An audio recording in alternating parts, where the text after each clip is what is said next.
हमने नहीं किया है, Yes.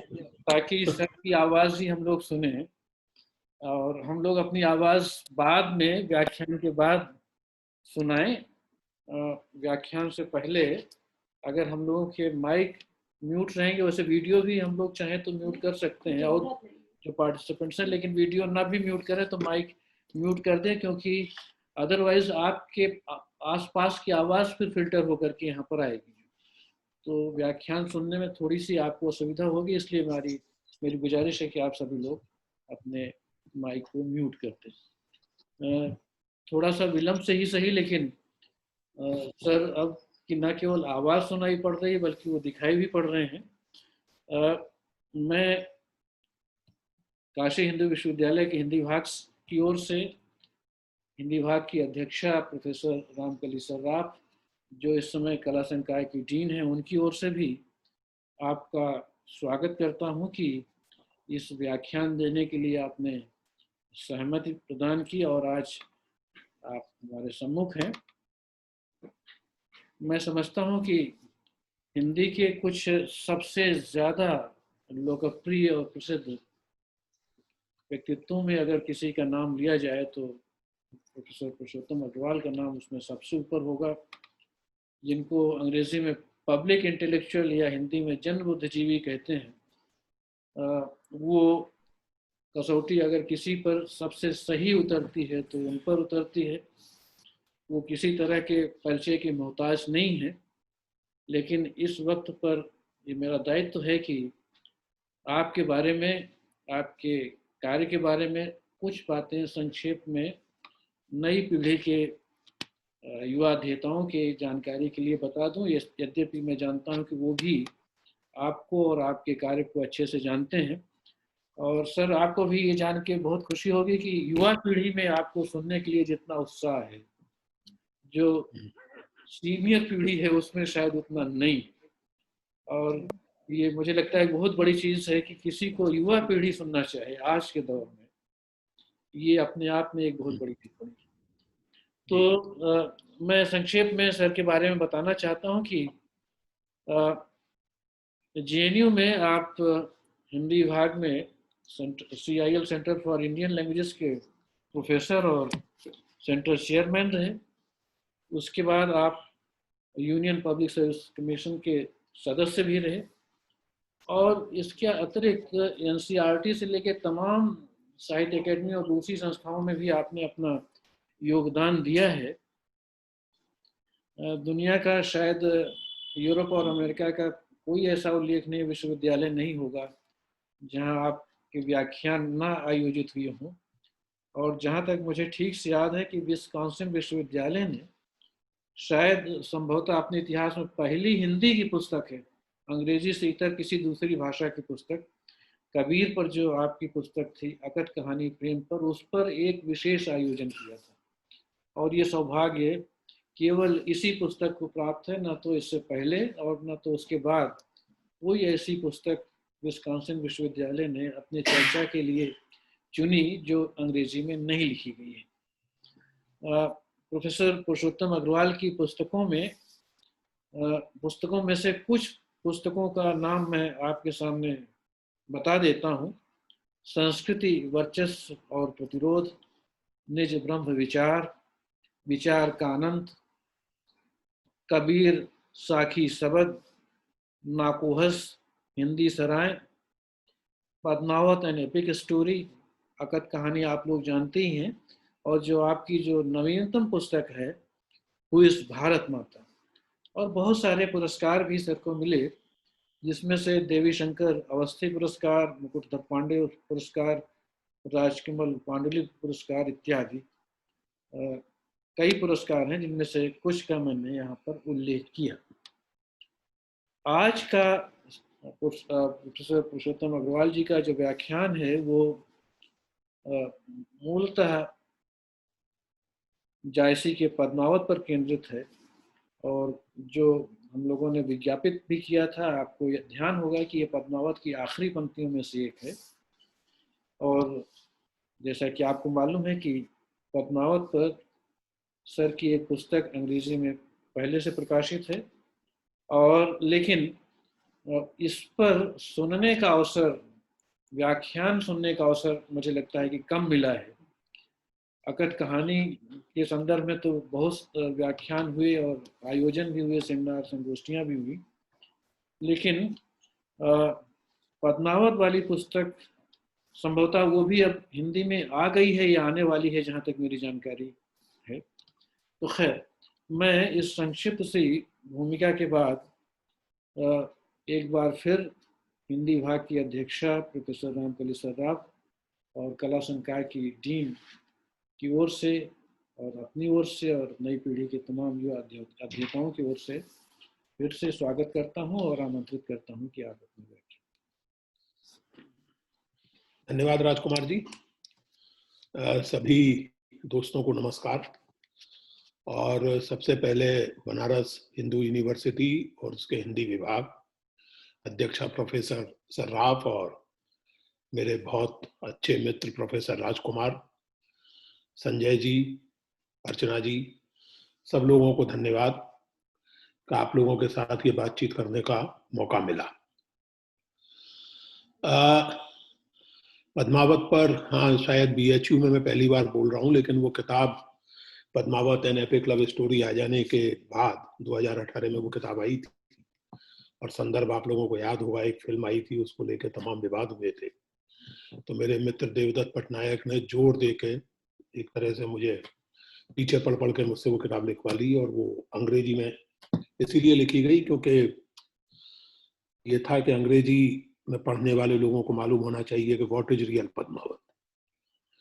और इसलिए उस किताब पर जो चर्चा हुई वो जाहिर है कि अंग्रेजी हलकों में हुई, और हिंदी में अभी वो किताब नहीं आ पाई है। प्रकाशक महोदय वैसे तो तुरंत लाने वाले थे, लेकिन फिर उन्होंने देर कर दी, और अब तो कोरोना की वजह से सभी कुछ देर में है, लेकिन उम्मीद है कि आ जाएगी। पद्मावत और जायसी से मेरा लगाव बहुत पुराना है, और मैं आपको एक प्रसंग सुनाना चाहता हूँ। आप लोग जानते होंगे प्रमोद कुमार तिवारी हमारे छात्र थे JNU में, और संभवतः उन्होंने BA BHU से ही किया था। वो गांधीनगर में सेंट्रल यूनिवर्सिटी में पढ़ाते हैं, और जब ये किताब आई थी उसके लगभग कुछ ही दिन बाद उन लोगों ने मुझे वहां बोलने के लिए बुलाया था जायसी पर, और मुझे तो होशो-हवास नहीं रहा और संभवतः श्रोताओं को भी नहीं रहा। प्रमोद ने जब मुझे उस कार्यक्रम की रिकॉर्डिंग भेजी या उस कार्यक्रम के बारे में कुछ लिखा, तो उसमें कहा कि सर 3 घंटे की पूरी रिकॉर्डिंग। तो मैंने उससे थोड़ा झल्ला के कहा कि यार क्यों मुझे बदनाम कर रहे हो कि मैं 3 घंटे बोलता रहा। तो उसने कहा कि नहीं सर, आप करीब 2 घंटे बोले, 1 घंटे बातचीत है, और पूरी रिकॉर्डिंग मेरे पास है, मैं आपको भेज रहा हूँ।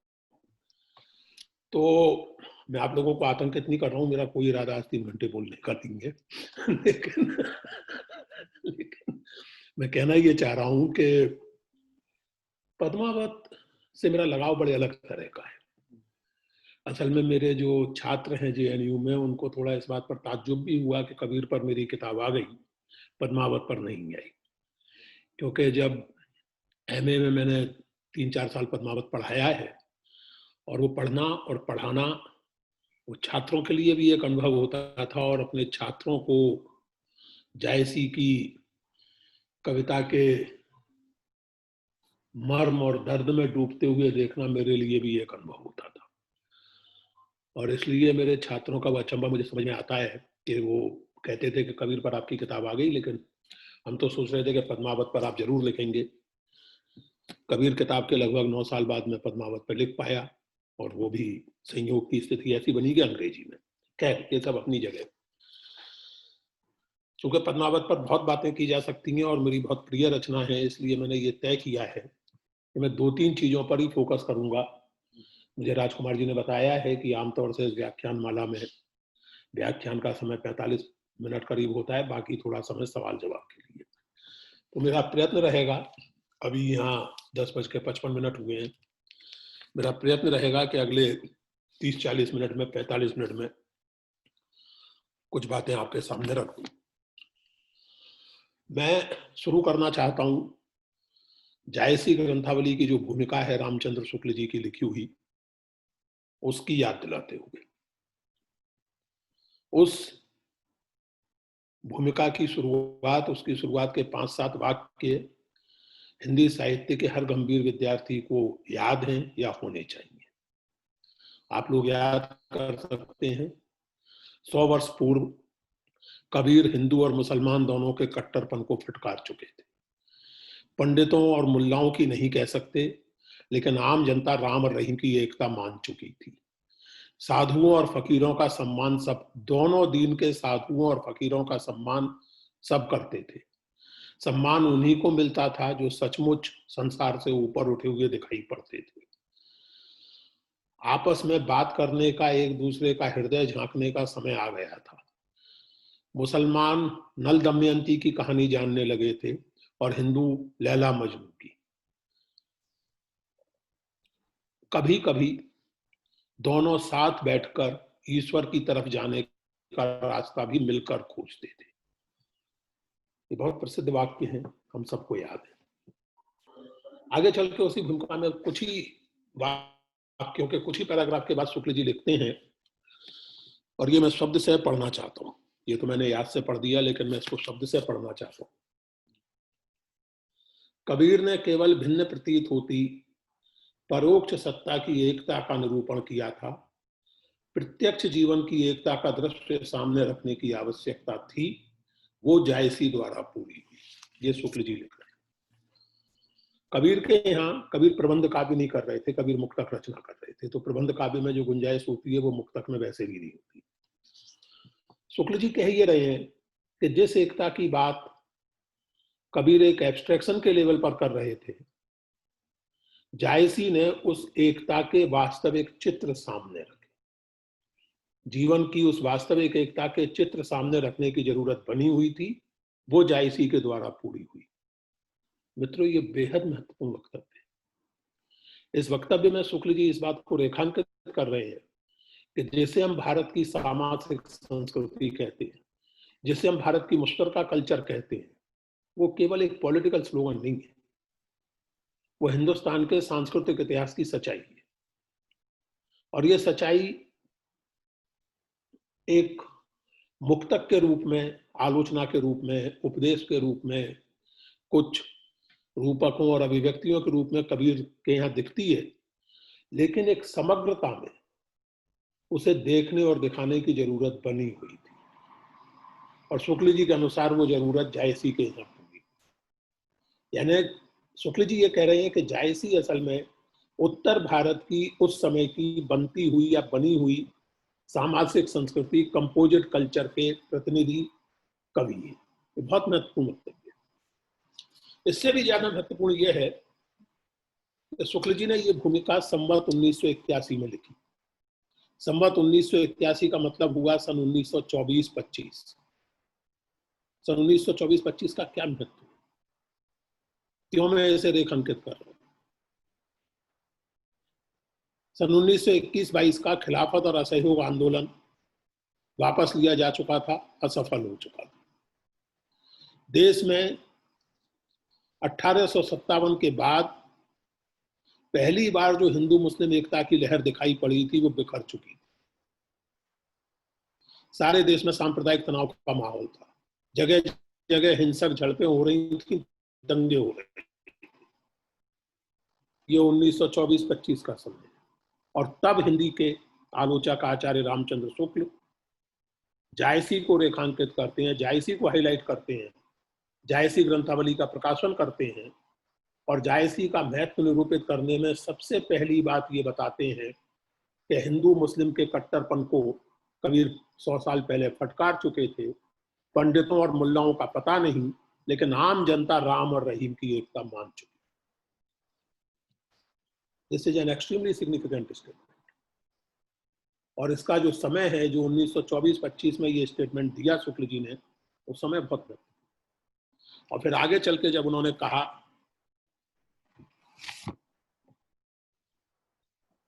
कि प्रत्यक्ष जीवन की, वास्तविक जीवन की एकता की, और ये एकता, इस बात पे ध्यान दें हम लोग मित्रों कि जायसी का पद्मावत या कबीर की कविता वो ये एकता दिखाने के एजेंडा से नहीं लिखी गई। हम लोग उसे अपने अपने ढंग से पढ़ने, तरह तरह के लोग उसे अपने ढंग से इंटरप्रेट कर लें, उसका प्रयोग कर लें, वो अलग बात है। लेकिन ये कवि किसी एजेंडा के तहत कविता नहीं लिख रहे थे। उनका एजेंडा था, लेकिन वो एजेंडा नहीं था जो हम लोग उसमें खोजते हैं। एजेंडा तो हर कवि का होता है। लेकिन जायसी के यहाँ जो वास्तविक जीवन की एकता दिखती है, उसे दिखाने की कोई कोशिश अलग से जायसी नहीं कर, वो है, उसके बिना आपका काम नहीं चलेगा, क्योंकि वो आपके जीवन का अनिवार्य हिस्सा बन चुकी। और इसीलिए शुक्ल जी का ये कहना बहुत महत्वपूर्ण है कि उस प्रत्यक्ष एकता के चित्र दिखाने की जरूरत बनी हुई थी, और वो जायसी के यहाँ पूरी हुई। दोस्तों, जायसी की एक और विशेषता जिस पर हम ध्यान दें, और वो मुझे लगता है कि उनकी केंद्रीय विशेषता है, जिन्हें हम लोग भक्त कवि कहते हैं या सूफी कवि कहते हैं, वो अपने कवि होने को लेकर के उतने इंसिस्टेंट नहीं। वो सब श्रेष्ठतम कवि हैं, लेकिन वो अपनी खुद की छवि के लिए इस बात के प्रति आग्रहशील नहीं है कि उन्हें कवि माना जाए। तुलसीदास की प्रसिद्ध पंक्ति है, कवित विवेक एक नहीं मोरे, सत्य कहूं लिखी कागज को। अब तुलसीदास से ज्यादा कवित्व विवेक किसको हो? अत्यंत पढ़े लिखे व्यक्ति थे तुलसीदास, उनकी रचना से जाहिर है जीवन के व्यवहारिक और सैद्धांतिक पहलुओं का उनको गहरा ज्ञान था, पौराणिक परंपराओं का गहरा ज्ञान था, काव्य परंपराओं का ज्ञान था। चाहते तो संस्कृत में भी लिख सकते थे, ये रामचरितमानस से ही जाहिर है। उनका फैसला था कि उन्होंने संस्कृत में नहीं लिखा, लेकिन मजबूरी नहीं थी, चाहते तो लिख सकते थे। ऐसा व्यक्ति कह रहा है कि कवित विवेक एक नहीं मोरे, सत्य कहूं लिखी कागज, क्योंकि उनकी आत्म छवि उस तरह से कवि के रूप में अपने आप को देखने की आकांक्षा मानेगी। कबीर का भी हम लोग जानते हैं, तुम जिन जानो गीत है ये तो निज ब्रह्म विचार रे। मैं ब्रह्म विचार कर रहा हूं, आप उसे गीत के रूप में पढ़ रहे हैं, पढ़ते रहिए, लेकिन मैं तो ब्रह्म विचार करूं। जायसी को अगर आप इस तरह के तमाम लोगों से कंट्रास्ट करें, तो जायसी की आत्म छवि बहुत घोषित रूप से, एक तरह से आग्रह पूर्वक कवि की छवि। वो अपने आप को एक कवि के रूप में, और जो अभी पंक्ति उद्धृत की राजकुमार जी ने अंत में, जो है उसके कवि और यश के लिए लिख रहे हैं। जायसी के यहाँ इसको लेकर कोई ग्रंथि नहीं है। वो चाहते हैं कि उन्हें याद किया जाए। जब कोई पद्मिनी और रतन सेन की कहानी याद करेगा, तो शायद मुझे भी दो बोल याद कर देगा। इस कामना से कविता लिखी जा रही है। जायसी की रचना में, पद्मावत में अगर आप देखें, तो उनकी आत्मचेतना के, उनके आत्मबोध के कुछ पहलू बड़े साफ दिखते हैं। एक तो वो अपने कुरूपपन को लेकर काफी सचेत है, लेकिन उसको लेकर कोई ग्रंथि उनके मन में है ऐसा नहीं लगता, लेकिन उसकी चेतना है, उसका एहसास है, बार बार याद करते हैं उसको, और अपनी प्रतिभा को लेकर भी सचेत है। और उनको इस बात में कोई संदेह नहीं है कि वो अपनी प्रतिभा के बूते अपने कुरूपपन को जीत चुके हैं, जीत लेंगे। वो किस्सा हिंदी के सभी विद्यार्थियों ने सुना होगा कि किसी राजा ने, किंवदंतियों के अनुसार स्वयं शेरशाह सूरी ने उनको देखा एक बार, और जायसी काणे थे, चेचकरू थे, कद में नाटे थे। उनको देख करके हंसी आ गई शेरशाह को। तो जायसी ने उस हंसी पर टिप्पणी की कि मोए हंसे के कुम्र है। मुझ पर हंस रहे हो या उस कुम्हार पर हंस रहे हो जिसने मुझे बनाया और जिसने तुम्हें बनाया? जाहिर है कि हंसना वाला शर्मिंदा हुआ, उसने क्षमा याचना की। जायसी बहुत क्लियर है इस मामले में कि मैं कवि हूं, हम समरे दुई बोल, आरंभ से ही। और देखिए, जैसा मैंने आपसे कहा कि इस बात के प्रति बहुत सचेत हैं, और इसका एक रचनात्मक विनियोग भी करते हैं कि एक आंख नहीं है, एक कान से बहरे हैं, बदसूरत हैं, इसका बहुत रचनात्मक विनियोग भी करते हैं। और वो आप देखिए, पहले इसको पढ़ना चाहता हूँ, ये बहुत रोचक है।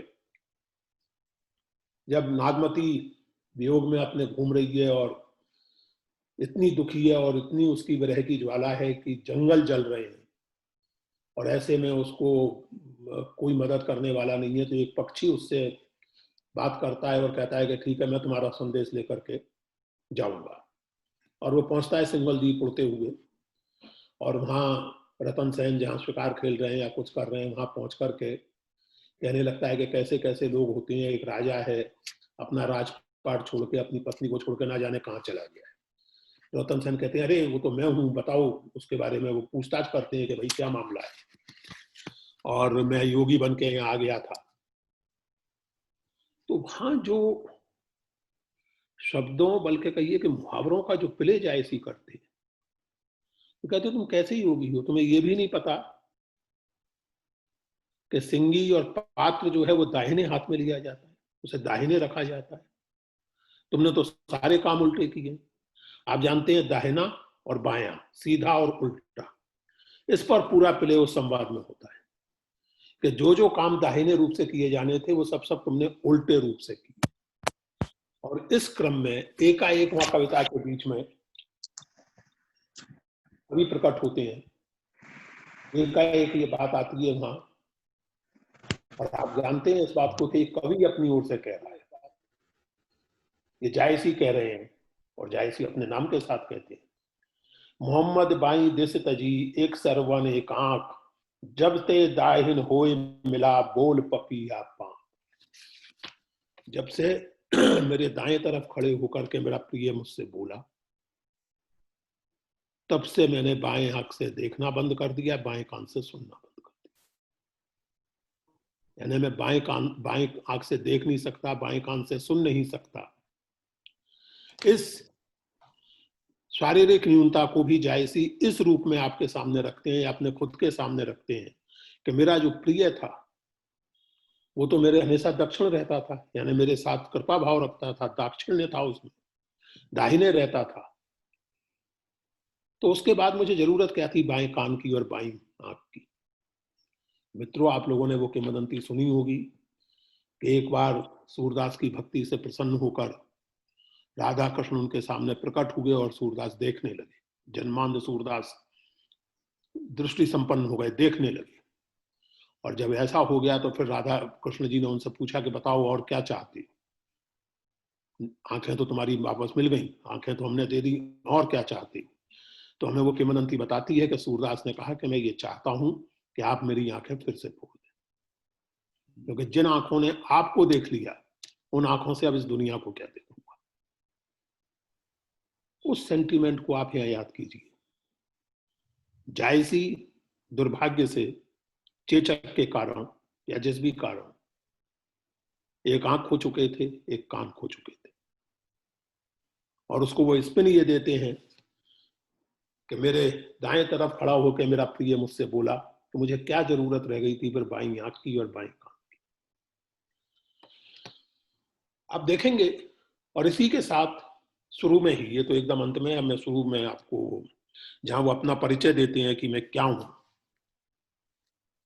उस परिचय में मेरी एक आंख है, तो बताते हैं फिर कि सूरज भी एक है, चांद भी एक है, शुक्र नक्षत्र भी एक है, रचनाकार भी एक है, सब कुछ एक है।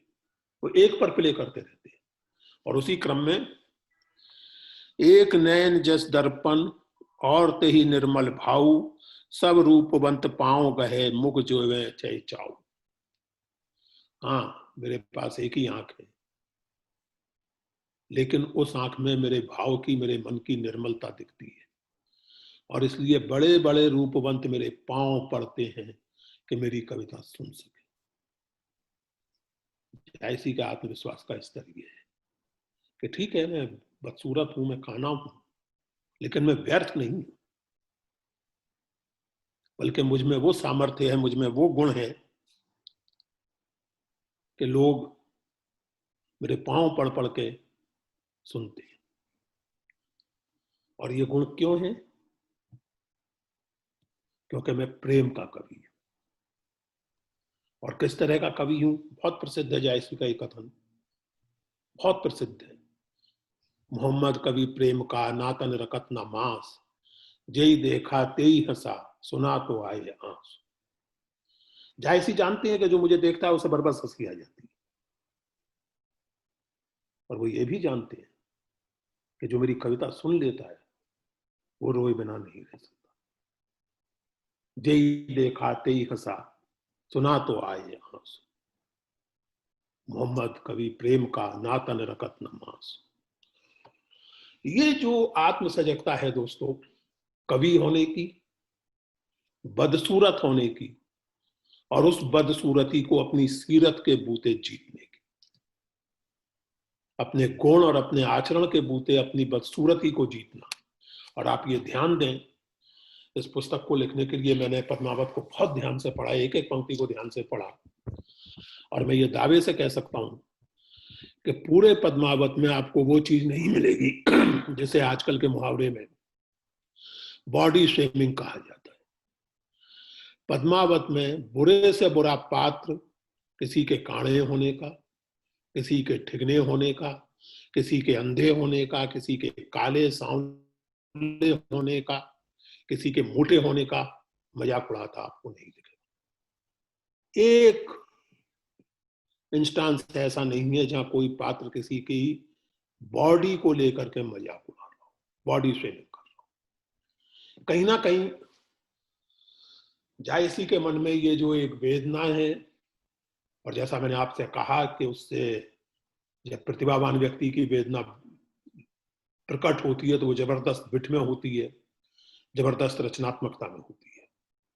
उसका एक रूप हमने वो देखा कि मुझ पर हंस रहे हो या कुम्हार पर हंस रहे हो, और एक रूप हमने ये देखा कि बड़े बड़े रूपवान मेरे पांव पड़ते हैं और मुझे कोई परवाह नहीं है, मेरी कविता सुनने के लिए लोग चाव मेरा करते हैं, मेरे न्योरे करते हैं, मुझसे विनती करते हैं कि मैंने कविता सुनाओ। जायसी के आत्मबोध का तीसरा बहुत महत्वपूर्ण पहलू, और यहां वो रियली काफी अनोखे है। जायसी बहुत आस्थावान मुसलमान है। वो कबीर की तरह धर्मेतर अध्यात्म वाले व्यक्ति नहीं है। वो बिल्कुल क्लियरली बहुत ही आस्थावान मुसलमान है, और इसी रूप में सूफी परंपरा में याद किए जाते हैं। उन्हें ऐसा सूफी माना जाता है जैसे बराक हासिल है। बराक का अर्थ होता है चमत्कार करने की सामर्थ्य। जायसी स्वयं चमत्कार कर सकते हैं। उनको चमत्कार के लिए भगवान पर निर्भर नहीं करना पड़ता, भगवान उनके लिए चमत्कार करने की तकलीफ करें इसकी जरूरत नहीं है। उनको खुद ही इतनी बराक दे रखी है अल्लाह ने कि वो स्वयं चमत्कार कर सकते हैं। और जायसी के निधन से जुड़ी वो किंवदंती हिंदी के छात्रों ने तो सभी ने सुनी है कि उन्हें कोई भी शरीर धारण करने की बराक हासिल थी, तो इसी तरह वो शेर बन के, टाइगर बन के घूम रहे थे, और किसी शिकारी ने उनको टाइगर समझ के, शेर समझ के गोली मार दी। तो ये बराक थी जायसी को, ये उनका महत्व माना जाता है पूरी सूफी परंपरा में। तज़किरों में उनको मुहक्किक हिंद कहा गया है,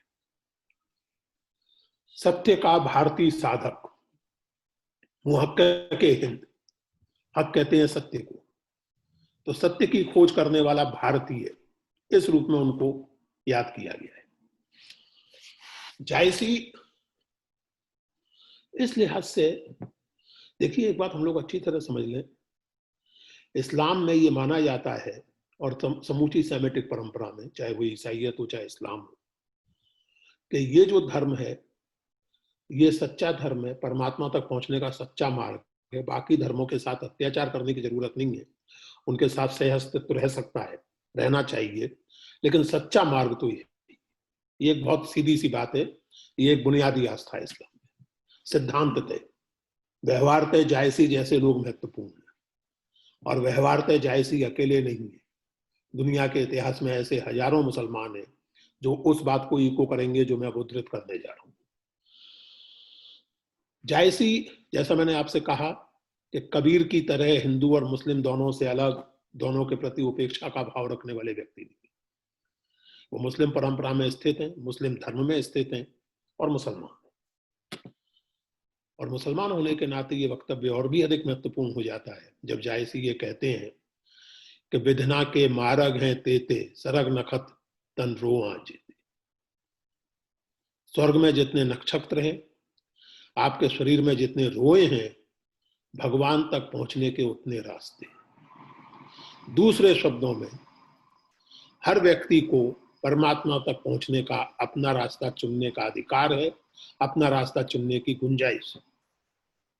तभी ना इतने रास्ते होंगे जितने, क्योंकि आकाश में नक्षत्र अनगिनत हैं, आपके शरीर पर रोए अनगिनत हैं, तो जितने रोम हैं, जितने नक्षत्र हैं, उतने रास्ते परमात्मा तक पहुंचने के।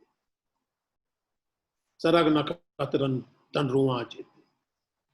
लेकिन इससे आगे जो बात है वो और भी महत्वपूर्ण है, और यहाँ जायसी कबीर जैसे लोगों से अलग होते हैं।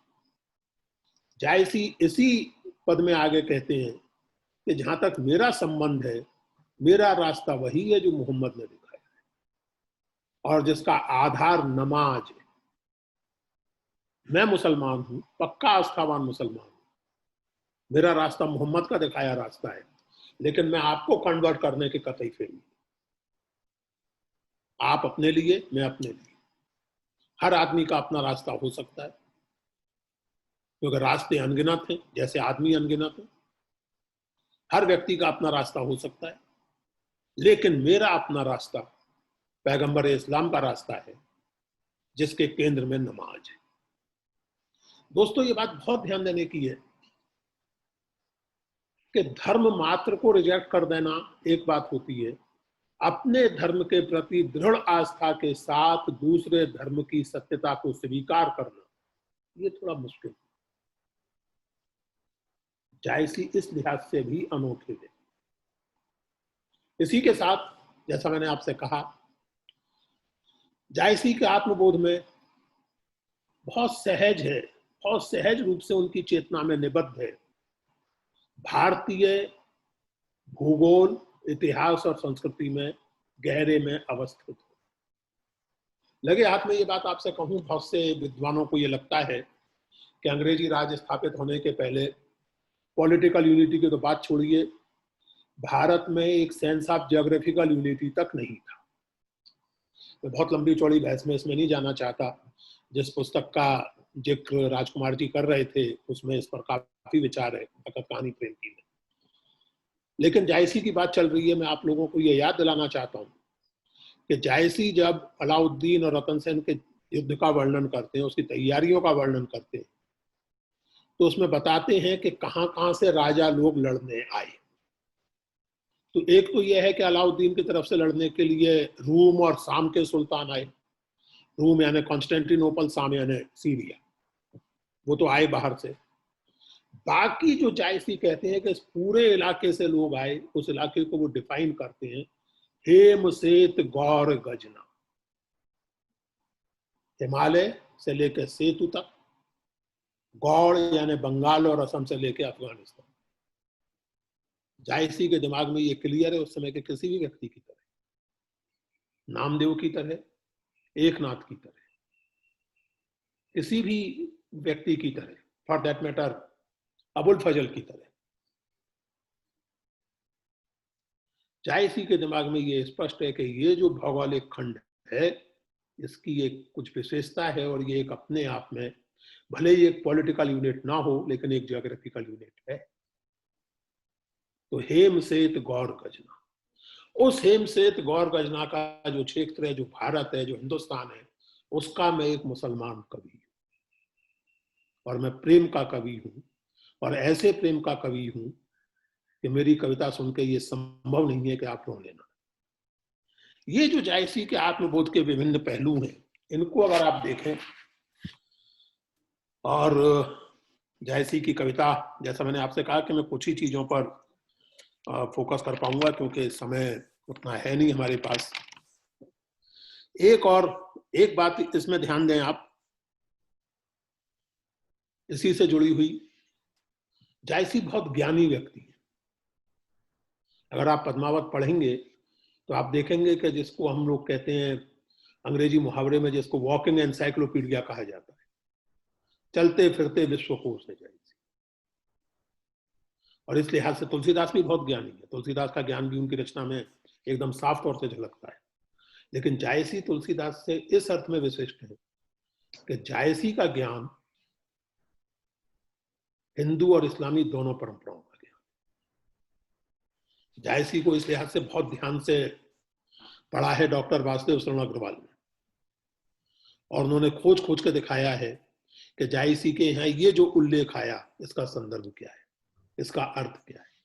कुछ पढ़ने का प्रयत्न मैंने भी किया और मैं देख के चकित हुआ हूं कि और प्रोफेसर मुजीब रिजवी की किताब अभी आई है कुछ दिन पहले, उसमें भी आप ये चीजें देख सकते हैं, बहुत अच्छी किताब है वो। आप देखेंगे कि हिंदू परंपरा या कहिए कि पूरी की पूरी इंडिक ट्रेडिशन ऑफ नॉलेज और दूसरी तरफ इस्लामिक बल्कि सेमेटिक ट्रेडिशन ऑफ नॉलेज, जायसी बहुत गहरे बैठे हुए और दोनों में से कोई भी उनके लिए पराई नहीं है, दोनों का वो बहुत सहज रूप से उपयोग करते हैं। रतन सेन मंसूर है, मंसूर यानी वो सूफी जैसे अनालग कहने के कारण फांसी पर चढ़ा दिया गया। रतन सेन की मदद करने से पार्वती आती है,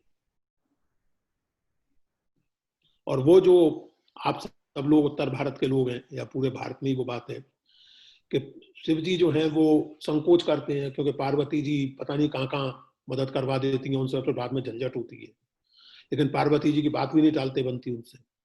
तो इस केस में भी ऐसा ही होता है, जायसी वाकिफ है इस बात से। जायसी के यहाँ आप देख, और एक जगह रतन सेन को एक साथ कर्ण और हातिम कहा जाता है। रतन सेन हातिम जैसा है, रतन सेन कर्ण जैसा है। आप सब लोग पढ़े लिखे लोग हैं, कोई जरूरत नहीं कि कर्ण और हातिम की व्याख्या की जाए, लेकिन देखने की बात यह है कि जायसी को इस्लामिक ट्रेडिशन की जितनी गहरी जानकारी है उतनी ही गहरी जानकारी हिंदू ट्रेडिशन की है। जायसी को क्लासिकल और एकेडमिक नॉलेज जितनी है उतनी ही नॉलेज लोक जीवन की है। जब रतन सेन अलाउद्दीन की कैद में है और देवपाल दूती भेजता है, तो दूती जो आती है वो ये कहती हुई आती है कि मैं सिंघल से आई हूं, तुम्हारे मायके से आई हूं। पद्मावती उससे टूट के मिलती है जैसे मायके से आने पे कोई बहू कोई लड़की मिलती है। और दोस्तों आप जानते हैं वो दूती अपने साथ क्या लेके आई है? वो घेवर और बूंदी के लड्डू लेके आई है, जो आज तक राजस्थान में चलन है कि जब आप बेटी के घर जाएं तो घेवर जरूर लेके जाएं। जायसी अवध के हैं, लेकिन उनकी कहानी राजपूताने में सिचुएटेड है, और जायसी को मालूम है कि वहां का चलन ये है। इसलिए मैंने आपसे कहा कि जायसी की जानकारी, जायसी का ज्ञान केवल एकेडमिक नहीं है। जायसी को वो बंदर वाली कहानी मालूम है कि एक योगी ने छल से किसी संपन्न व्यक्ति की बेटी हथिया ली, लेकिन लड़की स्मार्ट थी। जब योगी कोट अनकोट योगी महोदय उसके साथ मिलन करने आए तो वहां उसने वो बिस्तर पे बंदर बैठा दिया था, उसने काट लिया। जायसी इस कहानी का उपयोग करते हैं। 2500 कहानियां, 2500 किंवदंतियां,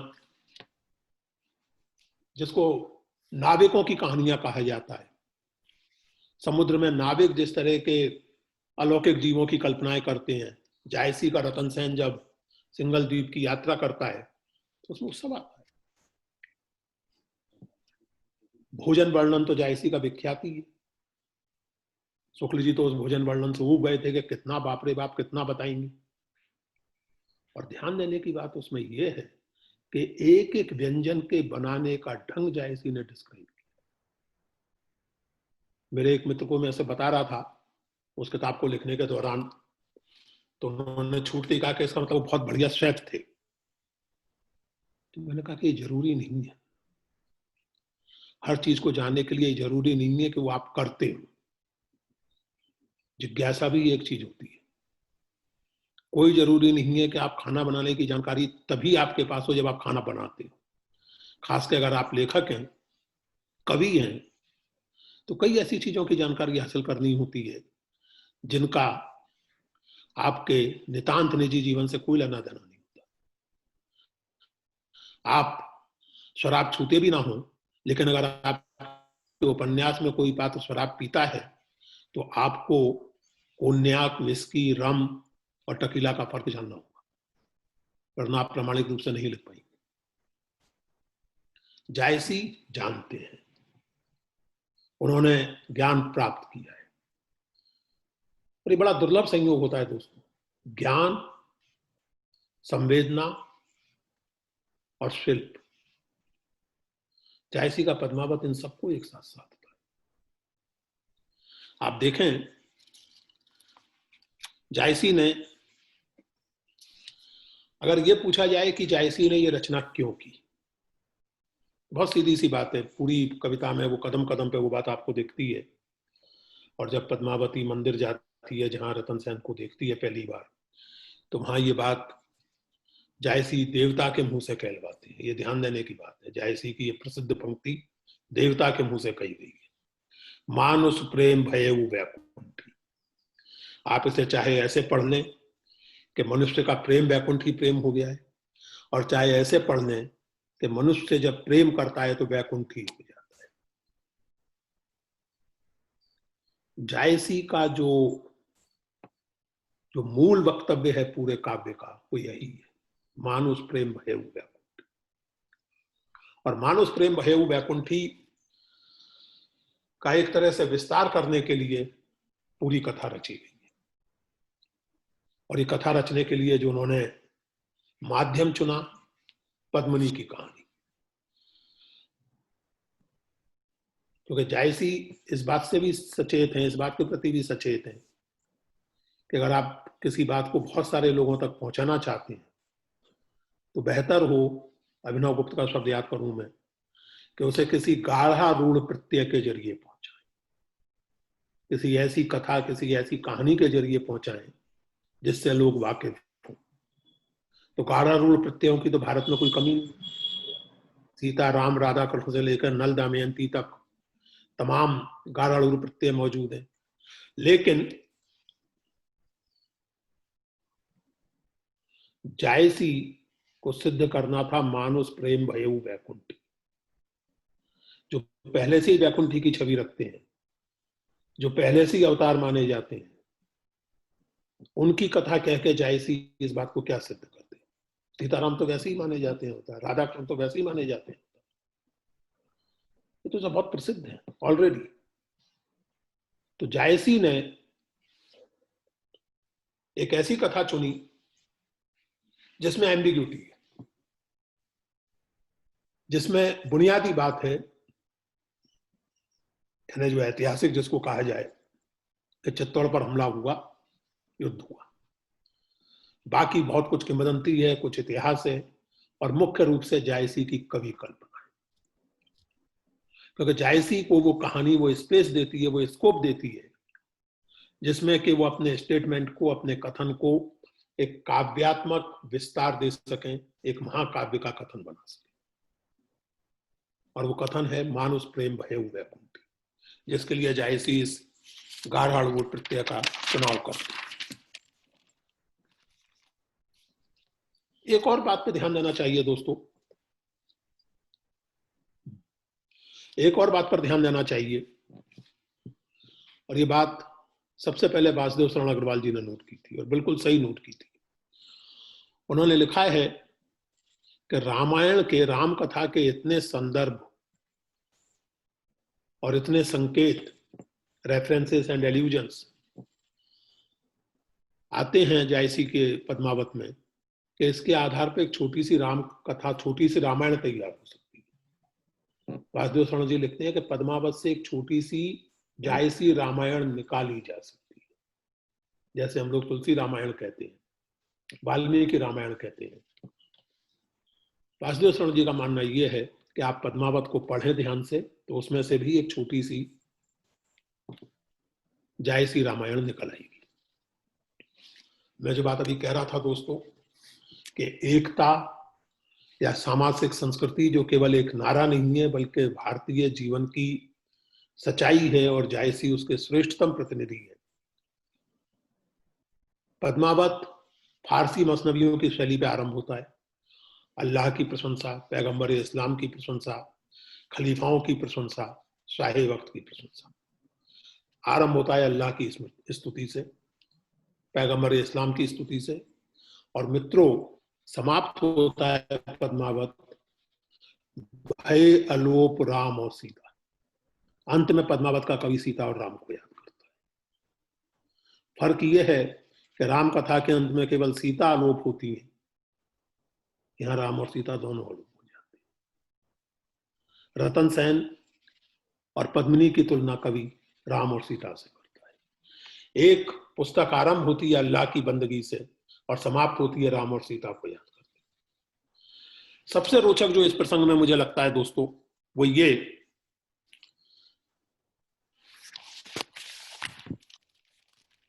कि अलाउद्दीन से जब आपकी मुलाकात होती है पहली बार, जब अलाउद्दीन आपके सामने प्रकट होता है, 3/4 कहानी तब तक खत्म हो चुकी है, मतलब 3/4 कहानी नहीं, 3/4 पुस्तक समाप्त हो चुकी है, तब अलाउद्दीन आपके सामने आता है उस कविता में। और जब आता है आपके सामने, बहुत ध्यान देने की बात यह है कि जिस पद में जायसी अलाउद्दीन को आपके सामने इंट्रोड्यूस करते हैं, वहां भी वो राम कथा को याद करते हैं। इन बातों पर ध्यान देने की जरूरत है दोस्तों। इन पर उतना ध्यान नहीं दिया गया है जितना दिया जाना चाहिए। उस पद में जब कट जाता है, ये आवाज कहां से आ रही है, इससे थोड़ा डिस्ट्रैक्शन हो रहा है। हाँ भाई, आप माइक अपना म्यूट कर दीजिए। पहले भी हमने कहा था कि माइक आप लोग अपने म्यूट रखिए। हाँ, ये जो लाल कॉलर वाली कमीज जिस दोस्त ने पहन रखी है, जी जी, जरा माइक अपना म्यूट कर लीजिए हाँ, प्लीज। हाँ, तो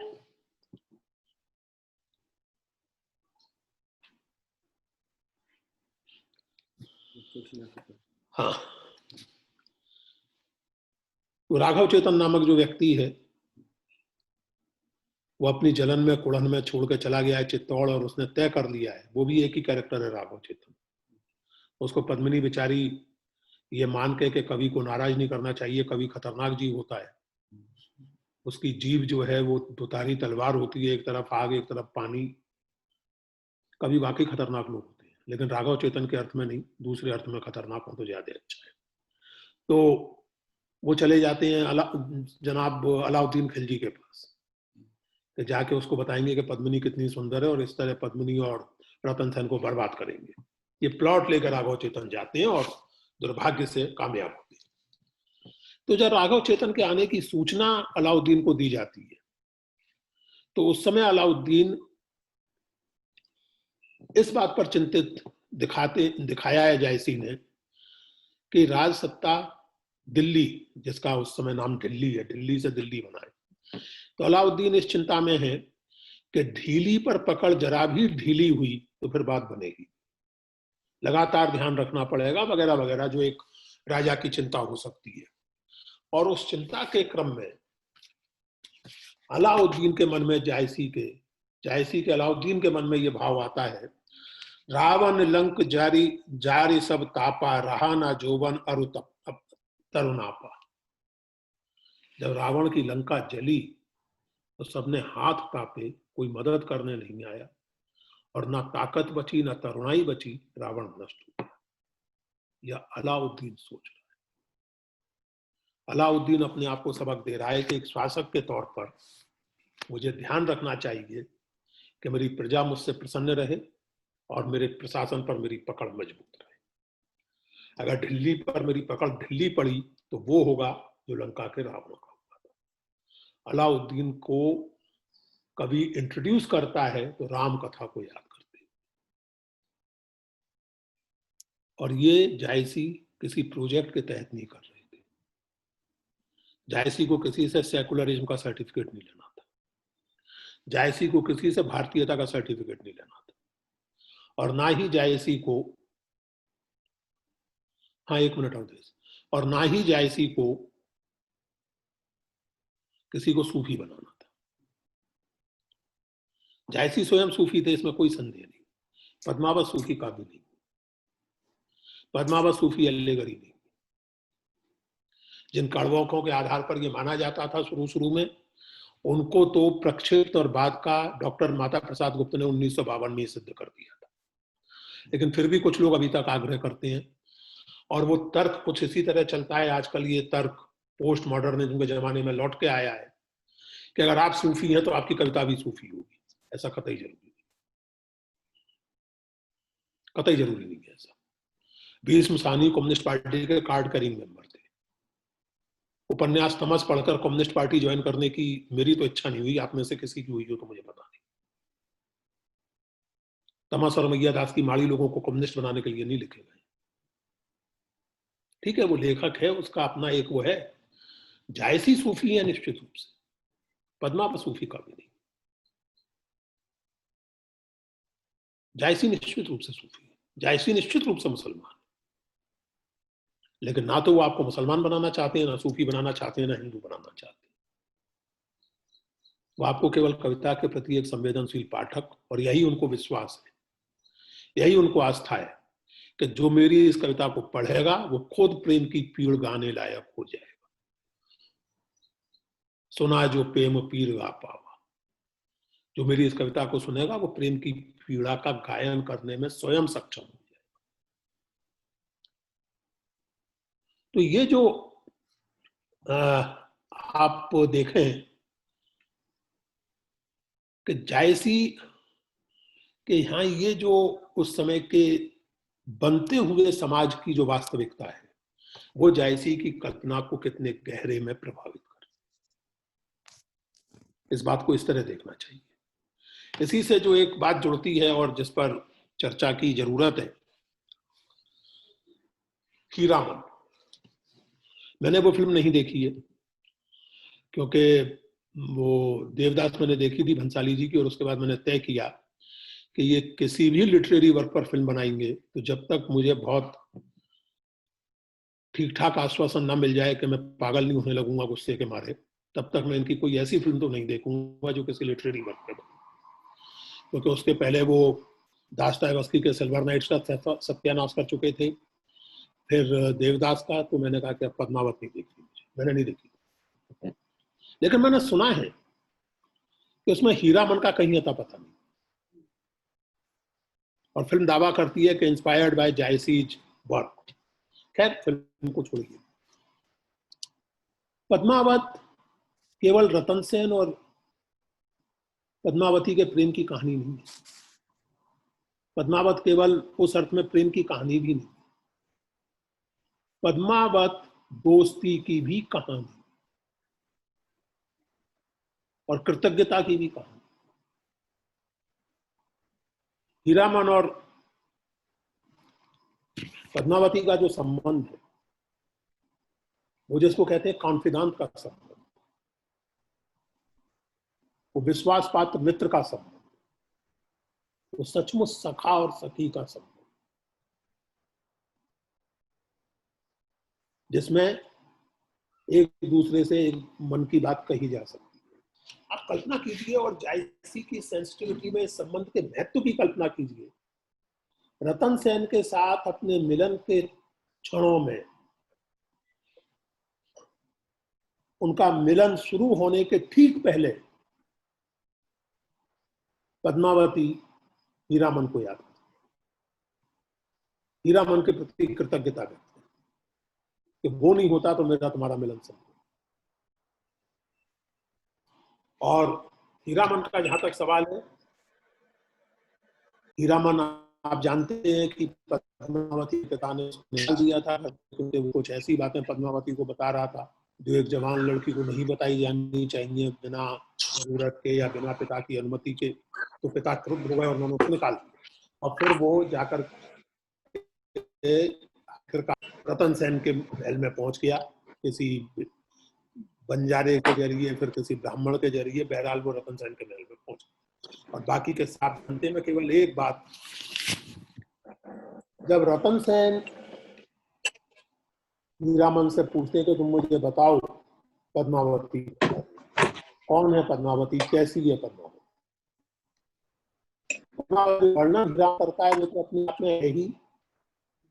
एक बात बहुत ध्यान देने की, पद्मावत द्वारा बताई गई पद्मावती, जायसी हीरामन द्वारा बताई गई पद्मावती, जायसी द्वारा रची गई पद्मावती केवल परम सुंदरी नहीं है, वो परम विदुषी है।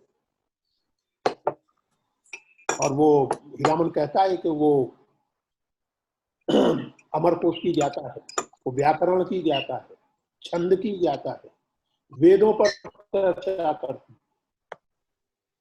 She is a perfect intellectual, केवल सुंदरी नहीं। लेकिन जो बात हम लोग कर रहे थे, रतन सेन पूछते हैं कि तुम्हारा उससे क्या संबंध है, तुम्हारे और उसके बीच में क्या, तुम क्यों इतना उसके बारे में इतनी तारीफें उसकी कर रहे हो? कौन है भाई? आई एम सॉरी, लेकिन प्लीज सबसे निवेदन करता हूँ कि अपने आप को सभी लोग माइक म्यूट रखिए, उससे किसी का भी कंसंट्रेशन खराब होता है। आई एम सॉरी, लेकिन मुझे असुविधा होती है इसमें, बहुत किसी को भी होती।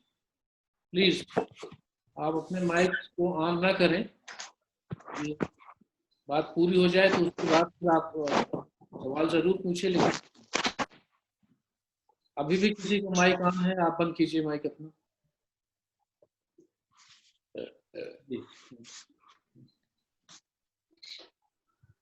तो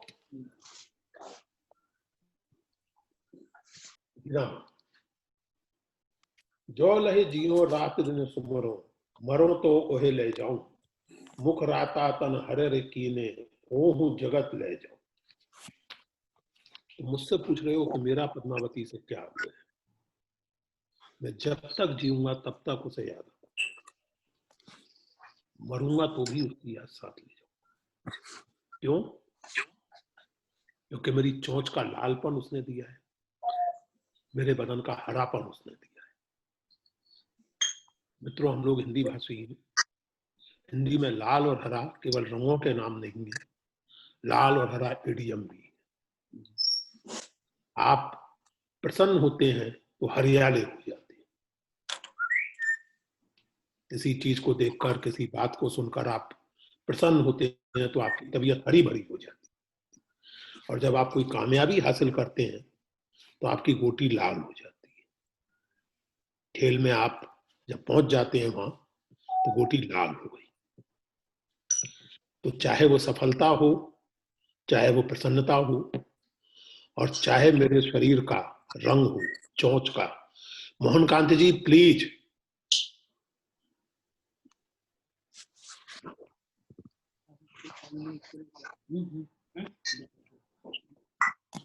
इसमें होस्ट को फैसिलिटी होती है किसी को भी म्यूट कर देने की? होस्ट कृपया म्यूट कर दे उनको। होस्ट को फैसिलिटी होती है जूम में। यस सर, होस्ट सभी को म्यूट कर सकते हैं। जी जी हो गया सर, आपने सर को भी म्यूट कर दिया है। सबको सर को म्यूट कर।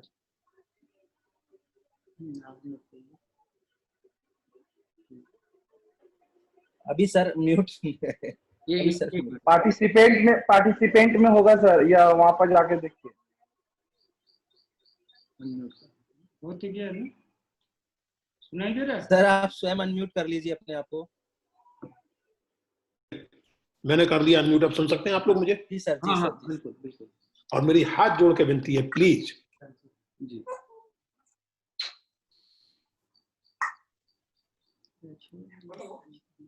मैंने एक महीने में जिंदगी भर और एक महीने में आज दिन भर इस लेक्चर की तैयारी की।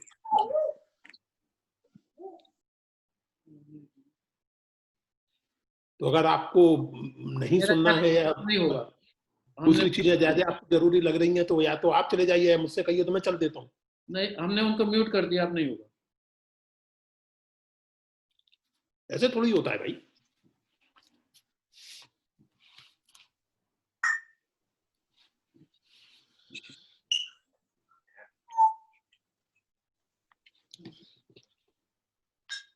तो ये जो कृतज्ञता है हीरामन की, पद्मावती के प्रति हीरामन की ये जो कृतज्ञता है कि उसने मुझे ऐसा कुछ दिया है। और क्या दिया है पद्मावती ने?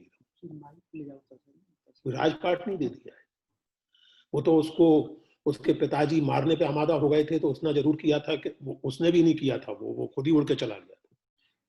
पद्मावती तो इतनी भोली थी कि उसने कहा कि मैंने पिताजी से कह दिया है अब नहीं मारेंगे। लेकिन हीरामन न्यू थिंग्स, वो तो चला गया। मोटे स्थूल रूप में देखें तो ना तो हीरामन ने पद्मावती को कुछ दिया है और ना पद्मावती ने हीरामन को कुछ दिया है, लेकिन दोनों ने एक दूसरे का विश्वास अर्जित किया है। दोनों ने एक दूसरे के साथ एक ऐसे प्रेम का संबंध अर्जित किया है, सुमन जी को यकीनन याद आ रही होगी मुक्तिबोध की कहानी मैत्री की मां, जिसमें एक स्त्री और पुरुष के बीच घनिष्ठतम दोस्ती without body, without sex, without that kind of एट्रिक्स, लेकिन घनिष्ठतम मित्रता। हीरामन और पद्मावती का संबंध आप पढ़ें तो आपको मुक्तिबोध की कहानी मैत्री की मांग भी समझने में आसानी होगी कि उसमें वो जो स्त्री है उसकी बेचैनी क्या है, वो क्यों, वो उसकी जो शिकायत है कि पुरुष मैत्री की मांग समझ क्यों नहीं पाता। तो दोस्तों, ये जो कृतज्ञता का संबंध है, और आप देखें, मैं नहीं कह सकता, ये मेरे लिए एक ताज्जुब का विषय है कि जायसकी ने जानबूझ के ऐसा किया है या चूक में ऐसा हो गया, लेकिन जिस भी वजह से हुआ हो, रचना में उसका बड़ा अद्भुत अर्थ हो गया है उस चीज का जो मैं आपको बताने जा रहा हूं, जो आपको याद दिलाने जा रहा हूं। जब उस पंछी के याद दिलाने पर कि वहां नागमती भी है, तुम्हारा राज भी है, जब रतन सेन वापस चलने की तैयारी करते हैं सिंघल से, तो जाहिर है कि सब लोग छोड़ने आते हैं, विदा होती है, खूब उपहार दिए जाते हैं बेटी दामाद को, पद्मावती की सभी सखियां आती हैं उसको छोड़ने, माँ आती है, पिता आते हैं। एक जो व्यक्ति वहां दूर दूर तक नहीं दिखता उस विदा कार्यक्रम में, वो है हीरामन। और उसके बाद से हीरामन पूरे नैरेटिव में कहीं प्रकट नहीं होता, he simply disappears from the narrative. तो हीरामन शायद केवल उस यूटोपिया में हो सकता था, उस तरह की दोस्ती केवल उस यूटोपिया में हो सकती थी जो सिंगल है। वो दोस्ती चित्तौड़ और दिल्ली की दुनिया में नहीं हो सकती थी। शायद ये, या शायद ये कि हीरामन ने सोचा था कि मैं पद्मावती के प्रेमी को, उसके लिए उचित पुरुष को रास्ता दिखाते दिखाते चित्तौड़ से सिंगल ले आया हूं, अब ये यहीं रहेगा। लेकिन यूटोपिया में आदमी कब तक रह सकता है, उसे रियलिटी में भी लौटना है। तो रतन सेन को लौटना है, शायद इसलिए हीरामन का जी टूट गया। शायद उसने सोचा था कि रतन सेन को किसी तरह पद्मावती मना लेगी, पद्मावती नहीं मना पाई। ओपन है, एम्बिग्यूअस है, आप जो चीज चाहें सोच सकते हैं, कल्पना कर सकते हैं। ये सही है कि जब रतन सेन और पद्मावती सिंघल से रवाना होते हैं तो पद्मावती का सबसे प्रिय मित्र, सबसे घनिष्ठ मित्र हीरामन उसके साथ नहीं है, और उसके बाद हीरामन पूरे नैरेटिव में कहीं। ठीक उस तरह जिस तरह सिंगल के यूटोपिया से चित्तौड़ और दिल्ली की हकीकत में लौटने के बाद चमत्कार कहीं नहीं, सारे चमत्कार वहीं होते हैं। यहां आकर के जो चमत्कार होता है वो राघव चेतन जैसा दुष्ट पात्र करता है, जो तिथि गड़बड़ कर देता है क्योंकि उसको यक्षिणी सिद्ध है और उसके चलते वो चंद्रमा का आकार घटा बढ़ा के दिखा सकता है। मैंने उस किताब में लिखा है Padmavat an epic love story में कि इससे सीख ये मिलती है, खास करके 21वीं सदी में, कि इस तरह के चमत्कार आम जीवन में नहीं होते, और जो लोग ऐसे दावे करते हैं चमत्कार करने के, वो जीवन के किसी भी क्षेत्र में करें, उनसे सावधान रहना चाहिए। ऐसे चमत्कारी जीवों से सावधान रहना चाहिए जो ये दावे करते हैं कि उन्होंने हाथ उठा के कहा और सूरज 40 मिनट देर से हुआ। ऐसे चमत्कारों से बचना चाहिए, क्योंकि सिवाय उनके अपने पराक्रम के रतन सेन का और कोई सहारा नहीं, ना अलाउद्दीन के खिलाफ और ना देवपाल के खिलाफ, खुद ही लड़ना है। कोई चमत्कार नहीं होता, चमत्कार यूटोपिया में होते हैं, सिवाय मानवीय जिजीविषा, पराक्रम, बुद्धि, विवेक, जिज्ञासा, इनके अलावा कोई चमत्कार नहीं। सिंगल द्वीप, मुझे इस बात पर ताज्जुब हुआ सचमुच, पता नहीं कैसे ये हो गया। मुझे इस बात पर सचमुच ताज्जुब हुआ कि कैसे मान लिया गया कि सिंगल द्वीप का मतलब श्रीलंका है, और ये कैसे बहुत गंभीर और प्रथम कोटि के विद्वानों को ये सूझा कि सिंगल द्वीप, लंका के लोग तो काले कलूटे होते हैं, वहां ऐसी सुंदरी कहां मिली। अब बल्कि वाक्य अपने आप में काफी इंसेंसिटिव है, खासकर जायसी जैसे कवि की रचना के प्रसंग, क्योंकि जैसा मैंने आपसे कहा कि जायसी की बॉडी स्विमिंग दूर दूर तक, खैर इसको एक तरफ कर, लेकिन श्रीलंका सिंगल द्वीप है ये मुझे समझ में नहीं आया। कारण उसका मैं बता रहा हूं। आप अगर देखें तो जब हीरामन रतन सेन को रास्ता बताता है चित्तौड़ से सिंगल जाने का, और बल्कि उस रास्ते पे उसको ले जाता है, लीड करता है, तो वो डिस्क्रिप्शन आप पढ़ें तो वो डिस्क्रिप्शन आज तक मौजूद है उस रास्ते का। चित्तौड़ से निकल कर तुम विजयनगर जाओगे, विजयनगर पश्चिमी मध्य प्रदेश में एक नगर है, उसके आगे आप चलेंगे तो कुंडा, गोला, अंधियार, तेलंगाना तक पहुंचेंगे। फिर आपके दाईं तरफ गढ़ा कटंग होगा, तेलंगाना दाईं तरफ होगा, गढ़ा कटंग बाईं तरफ होगा, यानी छत्तीसगढ़ का जो इलाका है। फिर आगे आप चलेंगे तो आप रतनपुर पहुंचेंगे। रतनपुर जब आप पहुंचेंगे तो आपकी बाईं तरफ झारखंड होगा, झारखंड उड़ीसा के उत्तर में, और रतनपुर जो है वो उड़ीसा में सिंगल द्वीप के लिए एक तरह का गेटवे है, वहां से सिंगल द्वीप जाना है। रतनपुर बिलासपुर के पास एक छोटा सा नगर है जो वाकई उड़ीसा का गेट, वहां से आप मध्य प्रदेश की या आप कहिए कि छत्तीसगढ़ की सीमा से उड़ीसा की सीमा में प्रवेश करते हैं। इसके बाद जो राजा रतन सेन की मदद करता है वो है गजपति।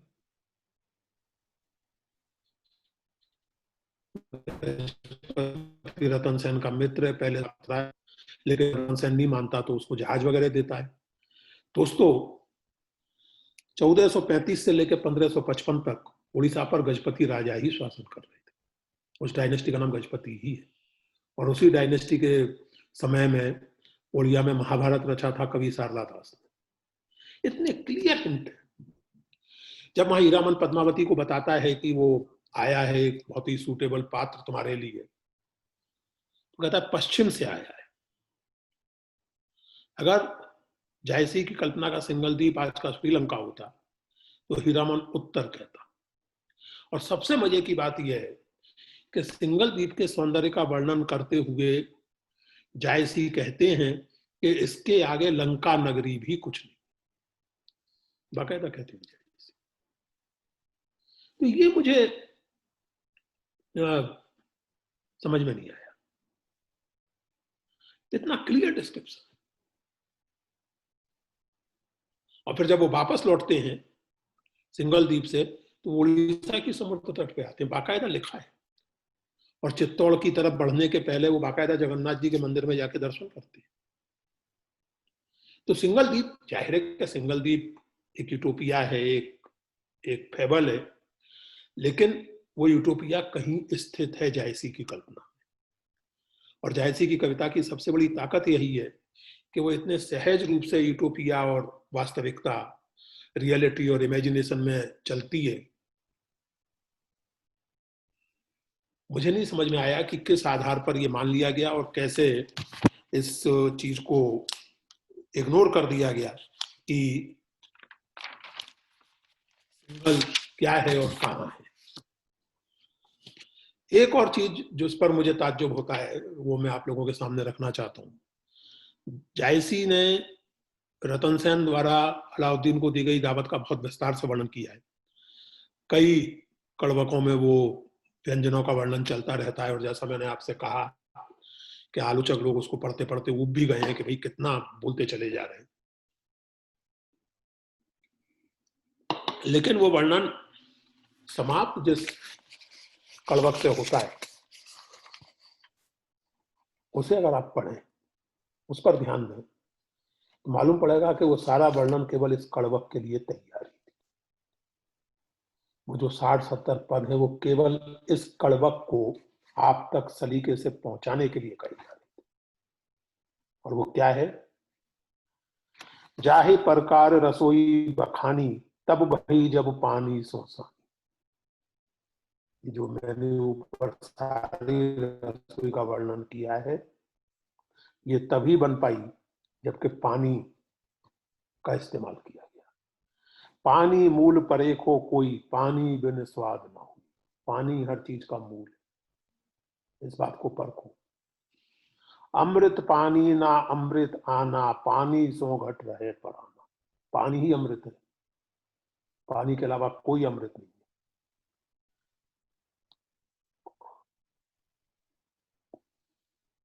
पानी दूध पानी दूध पानी में घी, पानी घटे घटना रहे जी, वगैरह वगैरह।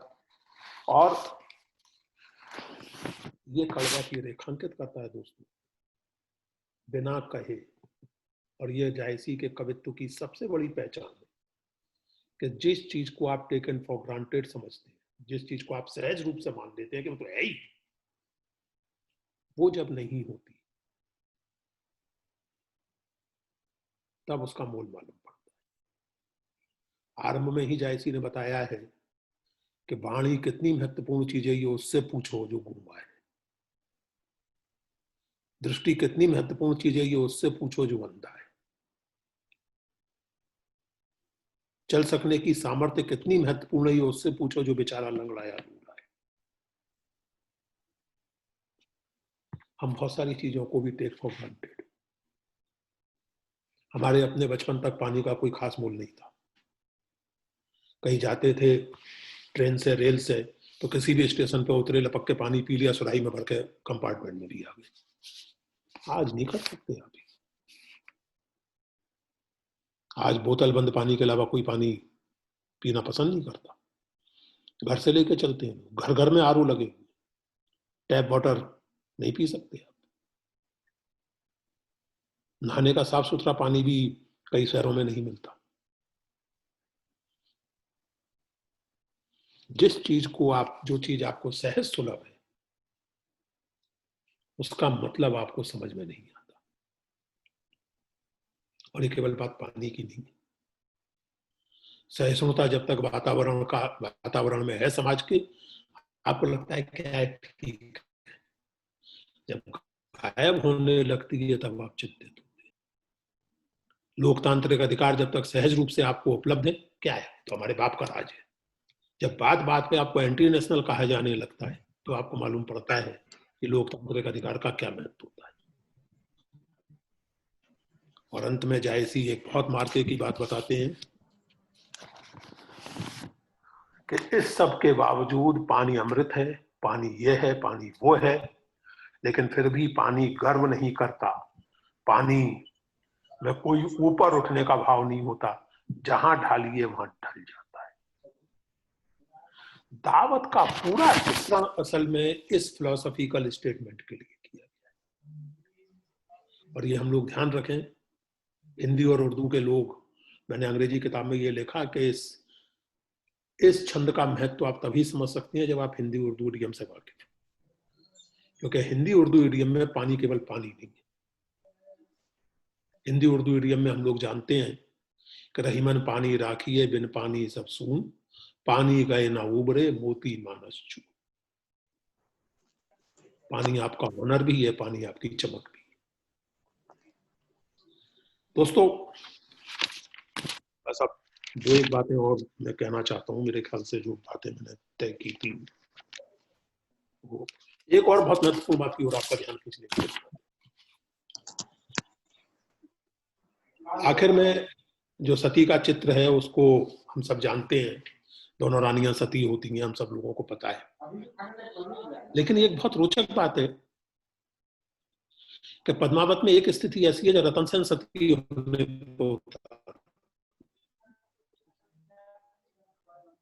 जब वो मंदिर आती है और वो अपने ध्यान में बैठा है और उसे मालूम तक नहीं पड़ता कि पद्मावती कब आई और चली गई, और पद्मावती हंसी हंसी में उसके सीने पे कुछ लिख के चली जाती है। तो रतन सेन बहुत फ्रस्ट्रेटेड होता है, इसके बाद इतना परेशान होता है कि आत्महत्या की ठान लेता, चिता सजाता है और चिता में कूदने को व्याकुल है। और फिर जायसी का वर्णन है कि आग जलाने की जरूरत ही नहीं थी, उसके पछतावे और उसके विरह की आग ऐसी थी कि सारे तीनों लोक में जैसे आग की जलन फैल गई। और स्वयं हनुमान जी दौड़े दौड़े महादेव जी के पास पहुंचे। हनुमान जी, ध्यान दीजिएगा, हनुमान जी ने लंका जलाई और हनुमान जी दौड़ के महादेव जी के पास जाते हैं और कहते हैं कि इसने अभी चिता जलाई नहीं है, तब ये हालत कि मुझ पर ये जलन नहीं झेली जा रही। अगर इस आदमी ने चिता जला दी तो जाने क्या होगा, आप प्लीज चल के इसको बचाइए। तो महादेव जी आते हैं, उसको सिद्धि गुटका देते हैं, फिर पद्मावती तक वो पहुंच वगैरह वगैरह। महत्वपूर्ण यह है कि रतन सेन सती होने वाला है। उस काल के काव्यों में देखिए, सती आत्मदाह किसी भी रूप में करणीय वस्तु नहीं है, निंदनीय वस्तु। लेकिन ये जो एक धारणा बनी कि स्त्री, तो अगर प्रेम, निष्ठा और सत का परिचय अगर जिंदा जल के दिया जाता है, ये परिचय स्त्रियों ने बहुत दे दिया है। कुछ दिन पुरुष भी थे, स्त्रियां बहुत सतीवती हुई हैं, कुछ पुरुषों को सता होना चाहिए। लेकिन आप इन रचनाओं में देखें, एक जायसी से कुछ ही समय पहले की एक रचना है दिल्ली के कवि की, और वो दास्तान है, वो कविता नहीं है, मसनवी नहीं है, दास्तान है।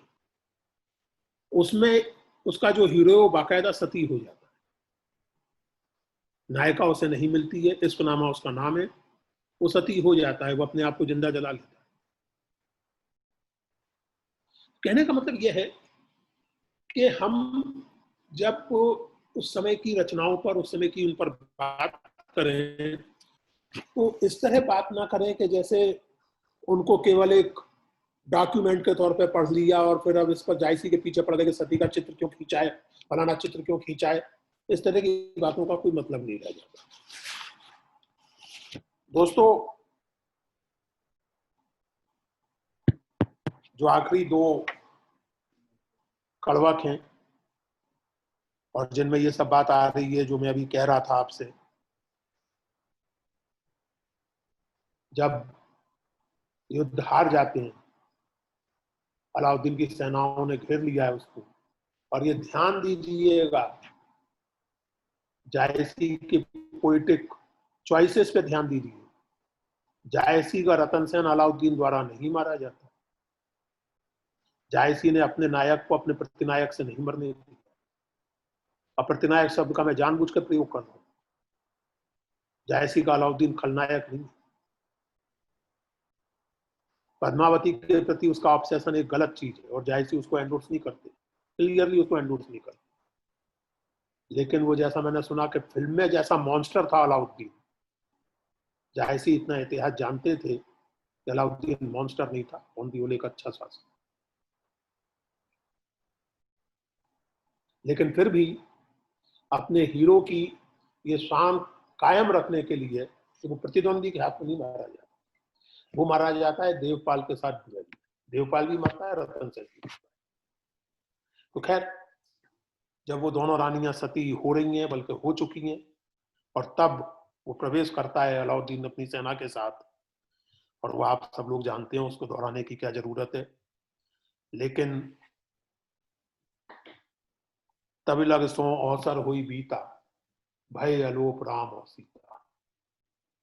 ये बहुत मार्के की बात है कि अलाउद्दीन आते ही ये कहता है कि होएगा रात दिवस जो बारा, मैं नहीं चाहता था कि हो, वो हो गया। जिसको मैं टालना चाहता था वो मैं नहीं टाल पाया, हो गया। और फिर ये बहुत उन्हें एक बड़े कवि की पहचान है, युद्ध में विजेता युद्ध की व्यर्थता का एहसास करे, ऐसा आमतौर से नहीं होता, और इतिहास में हुआ भी नहीं हुआ। अगर आप उस समय अलाउद्दीन की विजय के वर्णन पढ़ें उनके क्रॉनिकल्स में, अमीर खुसरो जैसे कवियों के यहाँ भी और बाकी इतिहासकारों के यहाँ भी, तो जाहिर है कि उसको सेलिब्रेट किया गया है कि काफिरों का किला तोड़ा और ये हुआ वो हुआ, सेलिब्रेशन है। लेकिन जायसी क्रॉनिकल नहीं रच रहे थे, जायसी कविता रच रहे थे। इसलिए जायसी के यहाँ अलाउद्दीन रिफ्लेक्ट करता है। और क्या रिफ्लेक्ट करता है? छार उठाए लीनी एक मुट्ठी, दीन उड़ाई पृथ्वी झूठी, जो लग ऊपर छार न पड़े, तब लग नहीं जो तिसना। हाथ में एक मुट्ठी राख उठाई, चिता की उड़ा दी, और कहा कि जब तक चिता कब्र में ऊपर से मिट्टी नहीं पड़ती तब तक तृष्णा नहीं मरती। तृष्णा जीवन भर नहीं मरती। तृष्णा ना जीर्णा वयमेव जीर्णा। हम जीर्ण हो जाते हैं, हमारी इंद्रियां शिथिल हो जाती हैं। कामना, लालच, तृष्णा, उसका शिथिल होना बड़ा मुश्किल है। और इसी के साथ समाप्त होता है। और फिर जो जायसी अपनी ओर से एपिलॉग रखते हैं उसको पढ़ते हैं, और बस आप लोगों ने इतनी देर ये सुना, पता नहीं कितनी देर में बोलता रहा, लेकिन ये जो अंतिम ये है, जो जायसी की इच्छा थी और जो जायसी को इच्छा क्या थी, जायसी का विश्वास था और वो विश्वास सही साबित हुआ। मोहम्मद ये कभी जोर सुनावा, सुना सो प्रेम पीर गा। क्यों ये कविता सुनाई मैंने आपको? इसलिए नहीं कि आपको कोई सिद्धि रिद्धि, 8 सिद्धियां 9 निधियां मिल जाएंगी, ऐसा कुछ नहीं।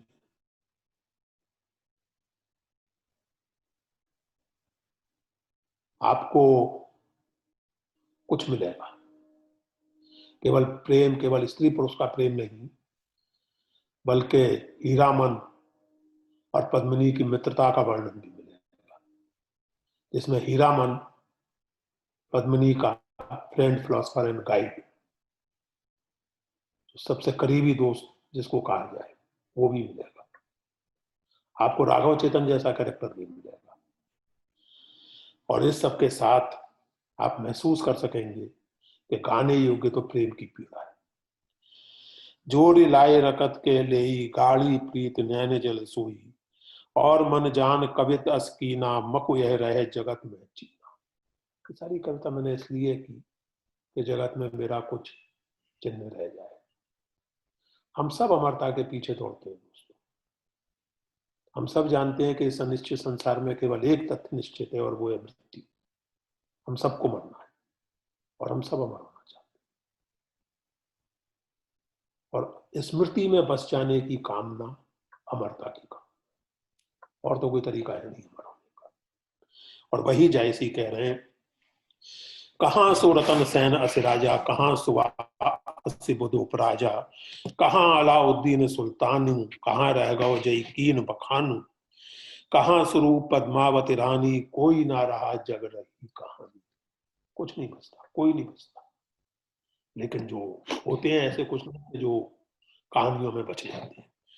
धन सुपुरुख जस कीरत जासू, फूल मरे ना बासु, कई ना जगत जस बेचा, केउ ना लीन जगत मोल, केउ ना लीन जस मोल, जो ये पढ़े कहानी हम समरे।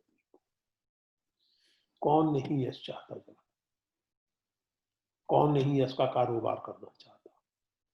मैंने भी ये कहानी इसलिए लिखी है कि जो ये कहानी पढ़ेगा मुझे भी 2 बोल याद कर देगा। जायसी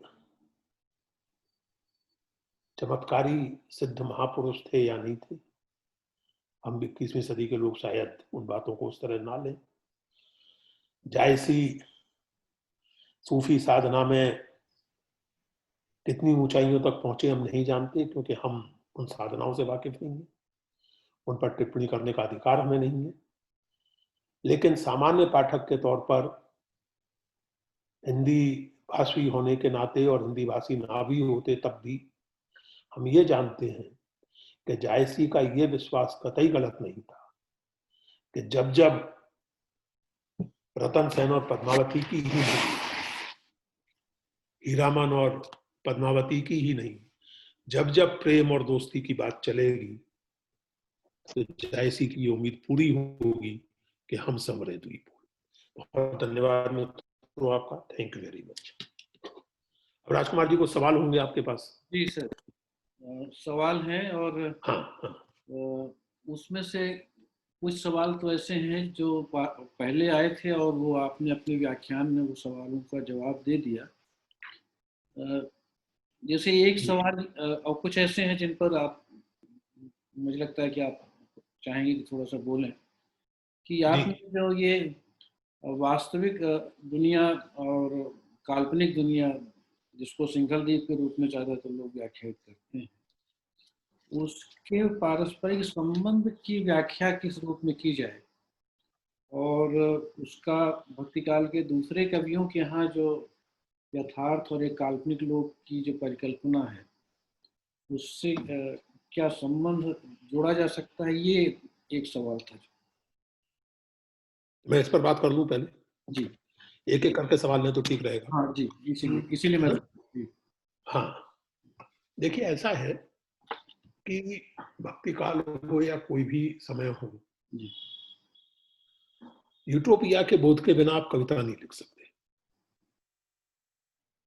वो यूटोपिया का बोध आप बहुत विस्तार से प्रस्तुत करें या ना करें, वो यूटोपिया आपके आइडियोलॉजिकल इंक्लिनेशंस के मुताबिक हो सकता है और होता ही है। जायसी का जो यूटोपिया है सिंघल का, वो तुलसीदास का राम राज्य का यूटोपिया नहीं है। कबीर के यहाँ यूटोपिया का इतना डिटेल्ड वर्णन नहीं है। लेकिन आप अगर कबीर की कविता पढ़ें तो एक ऐसे देश की कल्पना तो वहां भी है जहां कोई मुगल नहीं है, कोई पठान नहीं है, कोई सैयद नहीं है, कोई शेख नहीं है, कोई बामन नहीं है, कोई ये नहीं है, कोई वो नहीं है। यूटोपिया के बिना राजकुमार जी, यूटोपिया के बिना, सपने के बिना कभी तो दूर की बात है, आप मनुष्य भी कैसे हो सकते हैं। और वो सपना, जाहिर है कि व्यक्तिगत सपने तो हम सबके जीवन में होते ही हैं, लेकिन कुछ सामूहिक सपने भी होते हैं। तो एक बात तो मैं ये कहूंगा। दूसरे ये कि ये तो जाहिर है कि एक ऐतिहासिक, एक काल्पनिक के रूप में जो बांटा गया है पद्मावत के कथानक को, वैसा तो मैं नहीं देख सकता उसको, क्योंकि वहां आप ये देखिए कि जो ऐतिहासिक कहा गया है उसमें भी बहुत कुछ काल्पनिक है,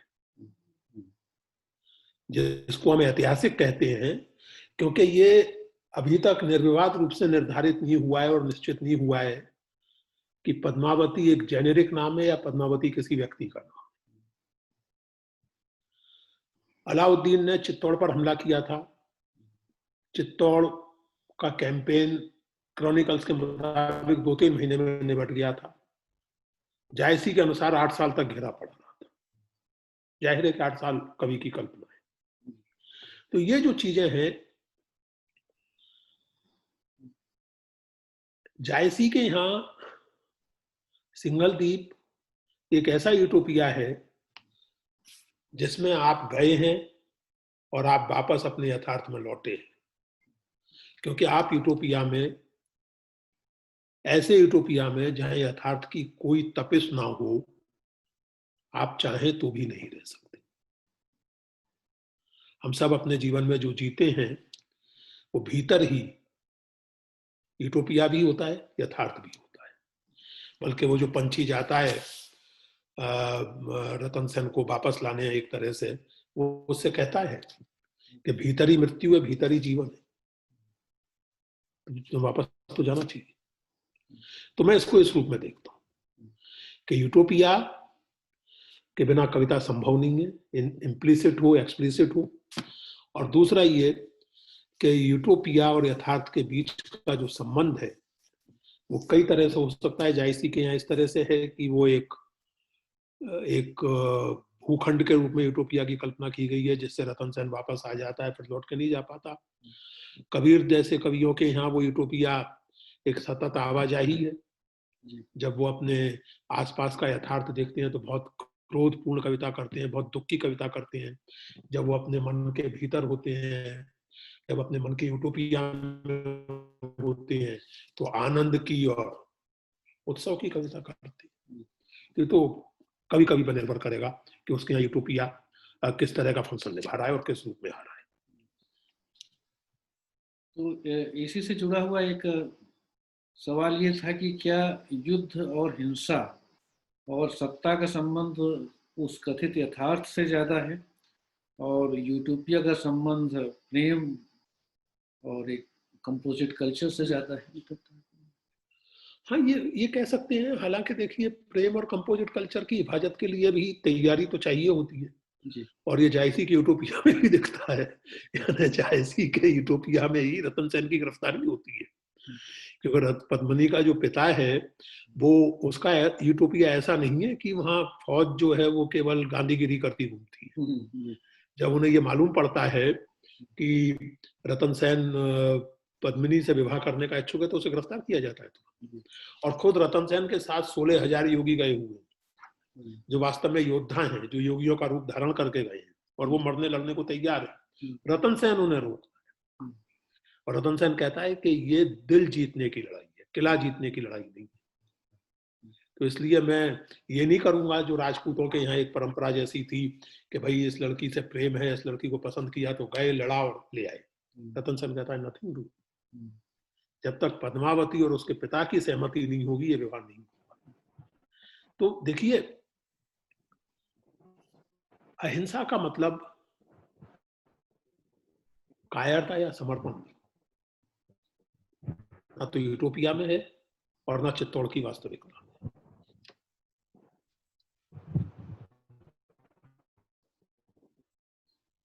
जी, ये एक प्रश्न ये भी था। मैं सभी का नाम नहीं ले रहा हूँ, लेकिन उनके जो प्रश्न हैं उनको मिला करके एक प्रश्न बना के पूछ रहा हूँ। जी जी जी। इसका मतलब ये नहीं है कि हम जो पार्टिसिपेंट्स हैं आपको मैं देख नहीं रहा हूँ या ये आपके प्रश्नों को मैंने ध्यान नहीं दिया है, उसको पढ़ा नहीं है। एक प्रश्न सती को लेकर के है कि जैसे आपने जिक्र किया कि यहाँ रत्नसेन के सती होने का भी प्रसंग आता है, तैयारी का प्रसंग आता है, और जो लोक परंपरा है, लोक गीतों में भी अभी भी पुरुषों के सती होने के प्रसंग से संबंधित गीत उस इलाके में जायस या इधर का जो पूर्वी यूपी का इलाका है वहाँ अभी भी इस तरह के स्त्रियों के गीत मिल जाते हैं जिसमें पुरुष के सती होने का वर्णन है।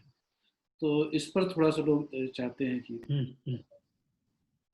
देखिए, जैसा मैंने आपको उदाहरण दिया, मैंने जैसे आपको बताया कि ये जो इश्क नामा का मैंने जिक्र किया, हसन दहलवी की दास्तान है। आप देखिए, इस बात पे ध्यान दीजिए कि उस समय या कभी भी जब कभी कोई कल्पना करता है तो कुछ तो उसकी एक तरह से अंतर प्रेरणा होती है, और ये एक्सप्लेन करना मुश्किल होता है कि वो कहाँ से आ रही है। लेकिन उस कल्पना को जब वो रूपाकार देता है तो अपने आसपास की सूचनाओं के आधार पर ही तो देता है।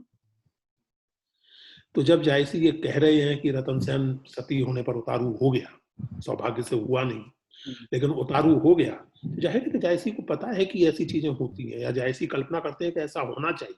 जी जरूर होगा, मैंने भी सुना है। मुझे अपने बचपन का वो वाकया याद है। हमारे यहाँ एक शिवहरे साहब थे, अच्छे संपन्न व्यक्ति, और जिस तरह की अपनी सोसाइटी अब बन चुकी है तो कई दिनों तक उनकी खिल्ली उड़ी थी इस बात पर। हम तो बच्चे थे लेकिन फिर भी ये सेंस था, चूंकि थोड़ा इन चीजों की समझ थी बचपन से। वो अपनी पत्नी की चिता पर उन्हें कूदने से बड़ी मुश्किल से रोका गया था। वो इतना प्रेम करते थे अपनी पत्नी को कि वहां जब मरघटे में पहुंचे अर्थी वगैरह लेके, और वो रखी गई, उनकी देह रखी गई चिता पर, तो वो शिवहरे साहब एकदम कूदने पर मुड़ गए। बड़ी मुश्किल से उन्हें रोका गया। तो केवल किंवदंतियों और केवल गीतों की नहीं, कम से कम मैंने तो प्रत्यक्ष रूप से देखा नहीं, ये नहीं कहना चाहिए कि देखा, लेकिन वो वादिया के किंवदंती जगत का हिस्सा आज तक है। आज तक लोग शिवहरे साहब की असफल सती को याद करते हैं। सर, एक जी, और कोई सवाल? हाँ, दो प्रश्न हैं। सवाल तो बहुत हैं लेकिन दो को मैं ले रहा हूँ फिलहाल। एक तो ये है कि लोगों का कहना है कि अभी आप मैं थोड़ी देर में आपको कर दूंगा, आप माइक ऑन करके भी पूछ लीजिए अगर किसी को ऐसा लग रहा है कि उनका बहुत सवाल जरूरी है और उस पर चर्चा नहीं हुई है। दो सवाल हैं सर, छोटे से। एक तो ये है कि ये लोग बताते हैं जायस के क्षेत्र में कि अभी से करीब 15-20 साल पहले तक पद्मावत के गाने की भी परंपरा थी, लेकिन 20 साल पहले जो पद्मावत को गाने वाले आखिरी लोग थे वो समाप्त हो गए। तो ये जबकि सामान्य रूप से हमारी जो समझ है उसमें हमें ये बताया नहीं जाता है कि रामचरितमानस से या कबीर ये सबको राजकुमार जी, इससे मुझे याद आता है, मैं अभी ठीक से याद नहीं कर पा रहा हूँ, अगर सुमन होंगी या तो उनको शायद याद हो, या बाद में आपको कभी बताऊंगा। अभी जो मुझे याद आ रहा है वो ये कि मुझे देवी प्रसाद त्रिपाठी ने बताया था ये संभवतः, या किसी और जानकार व्यक्ति ने, कि स्वयं शुक्ल जी की रुचि पद्मावत में ऐसे ही जागी थी। उन्होंने किसी को पद्मावत गाते सुना था और फिर उन्हें लगा कि ये तो बहुत मार्के की कविता है, इसको कुछ वो होना चाहिए। ये मुझे देवी प्रसाद त्रिपाठी या किसी जिम्मेवार व्यक्ति ने बताया है, ऐसे नहीं। तो मुझे ये जान के बहुत प्रसन्नता हो रही है कि ये परंपरा, शुक्ल जी को तो अब पद्मावत के प्रकाशन को 100 साल होने को आए, लेकिन मुझे ये जान के बहुत प्रसन्नता हो रही है कि ये परंपरा 15-20 साल पहले तक थी।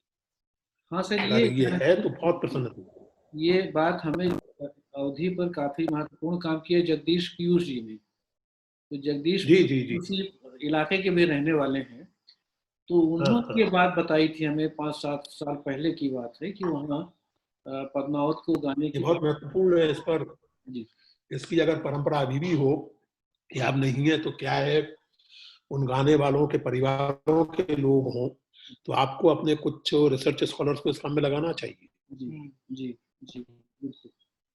और सर एक प्रश्न और, बहुत महत्वपूर्ण है। एक प्रश्न और। अच्छा, एक यहाँ पैनल पर एक सवाल आ रहा है, उसका मैं उत्तर दे देता हूँ जी। वो पूछ रहे थे कि कौन पल्लवी हैं, आपने अपनी पुस्तक के लिए पद्मावत के किस पाठ को आधार बनाया? तो मैंने आधार बनाया है वासुदेव शरण अग्रवाल को जी, क्योंकि मुझे सबसे बढ़िया पाठ वही लगा है, तो उन्हीं को आधार बना के मैंने वो पुस्तक लिखी है। हाँ जी। एक सवाल ये था कि ये पद्मावत में जो चमत्कार वर्णन है या जो पद्मावत की साधना पद्धति जिस मुहावरे में आगे बढ़ती है, तो उस पर क्या नाथपंथियों का जो असर है, यानी सवाल ये है कि सूफियों और नाथपंथियों के बीच जो संबंध है वो पद्मावत में जिस तरीके से आता है। देखिए, वो तो सूफियों और नाथपंथियों का संवाद तो जानी मानी चीज है जी। सूफियों और नाथपंथियों के साधनात्मक स्तर पर संवाद, यानी वो तो आप जानते हैं कि शेख अब्दुल कुद्दूस गंगोही ने अलकमानी नाम से पुस्तक लिखी है, और वो अलकमानी जो है वो बिल्कुल नाथपंथी टेक्स्ट है। बाबा फरीद ने इस तरह की चीजें लिखी हैं, उनके नाम से उपलब्ध है, सभी सूफियों ने किया है।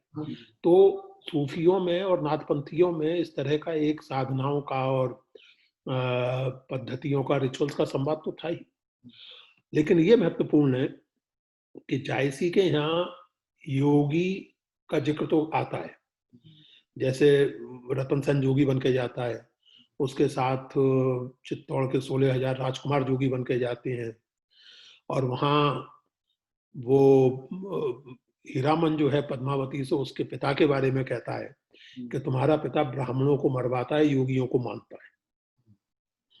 तो यानी वो योगी ब्राह्मण के बीच का एक कॉन्फ्लिक्ट भी कहीं रिफ्लेक्ट करता है वहाँ।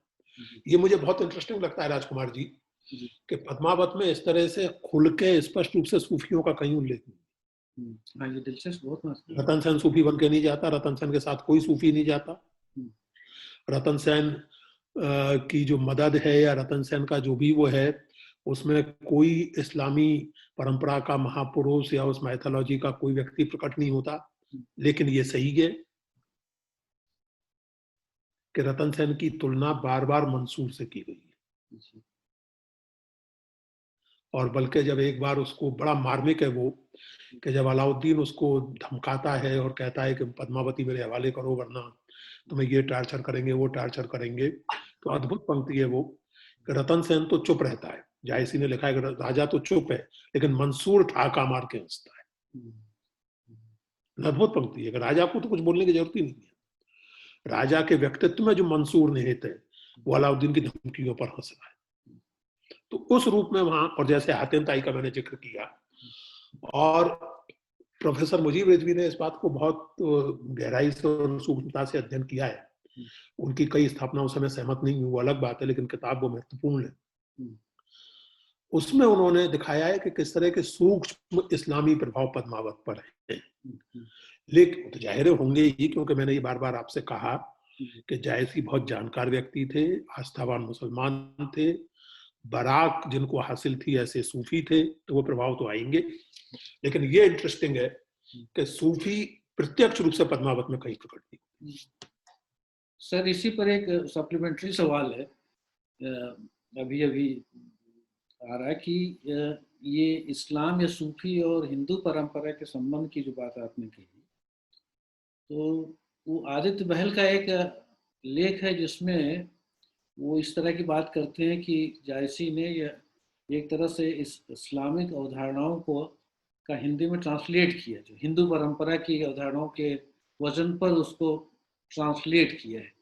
तो अगर इस तरह का कल्चरल या रिलीजियस ट्रांसलेशन अगर है भी, तो उसके क्या इम्प्लीकेशंस हैं? क्या पूरा इस तरह से कोई कंसेप्ट ट्रांसलेट होती है या फिर दोनों चीजें रह जाती हैं?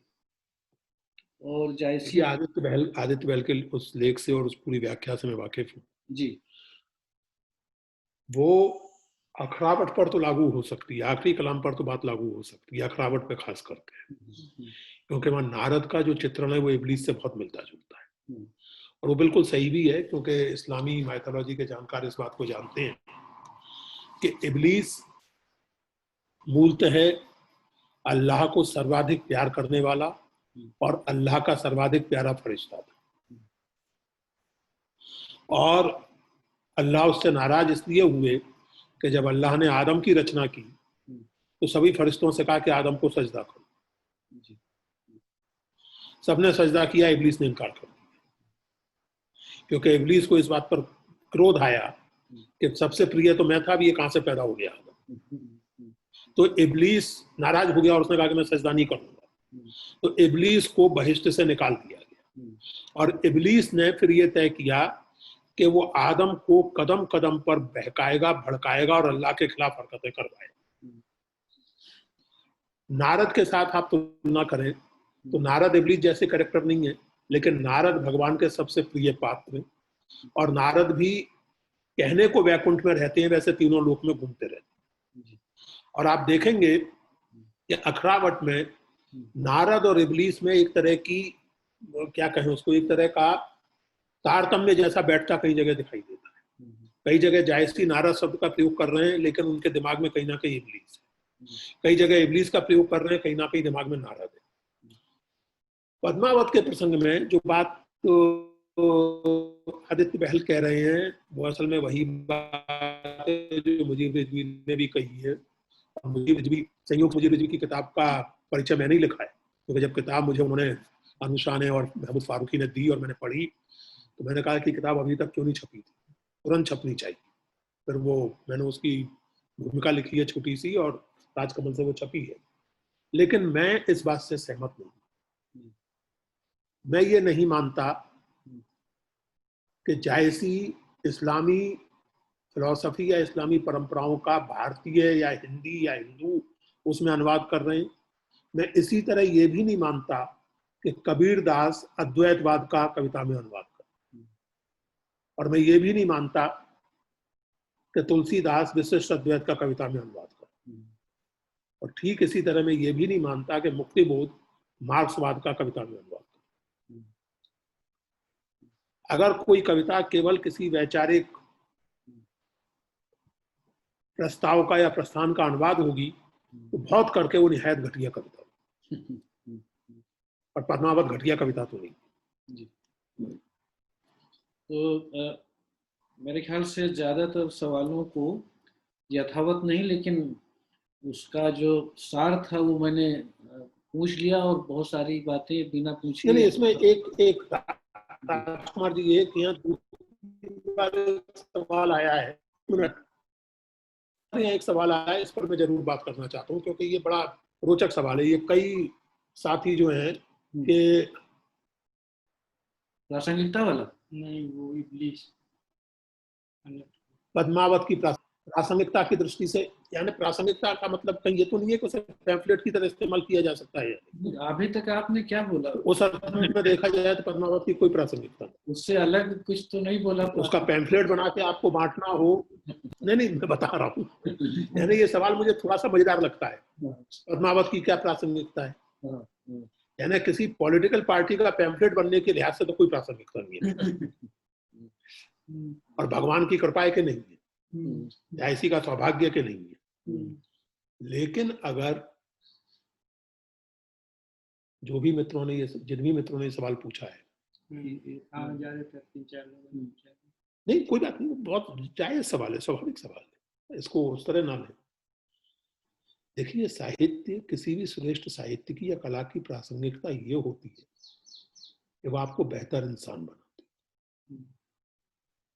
जैसे मैंने आपको बताया कि जब रतन सेन ये कहता है, खास करके मैंने उस किताब में भी लिखा है और हर जगह कहा है, यहाँ भी कहता हूँ, खास करके लड़कों के लिए इश्क बहुत अच्छी चीज है, लेकिन इश्क से ज्यादा अच्छी चीज है जिससे आप इसको कर रहे हैं उसकी कंसेंट, वरना इसको लफंगई में बदल जाता है। मैं एक लड़की से प्रेम करता हूँ, बहुत अच्छी बात है, जरूर करना चाहिए। वो मुझसे प्रेम करती है कि नहीं करती है? एक तो प्रासंगिकता यही है पद्मावत की, खास करके लड़कों के लिए, कि किसी भी लड़की पे आप आशिक हो जाएं, स्वागत है आपका, लेकिन दो चीजें, एक तो उसकी कंसेंट, और दूसरे अगर उसके पिताजी पीटने पर आमादा हो तो पिटने की तैयारी, तब इसको कीजिए, वरना मत कीजिए। दूसरी बात ये कि आप जब पद्मावत पढ़ते हैं तो जैसा मैंने आपसे कहा है ना, मुझे कभी कभी इस तरह के सवालों से बुरा मत मानिएगा प्लीज, कभी कभी इस तरह के सवालों से वो याद आता है कि सारी रात रामायण का पाठ सुना और सुबह बोले कि सीता कौन था।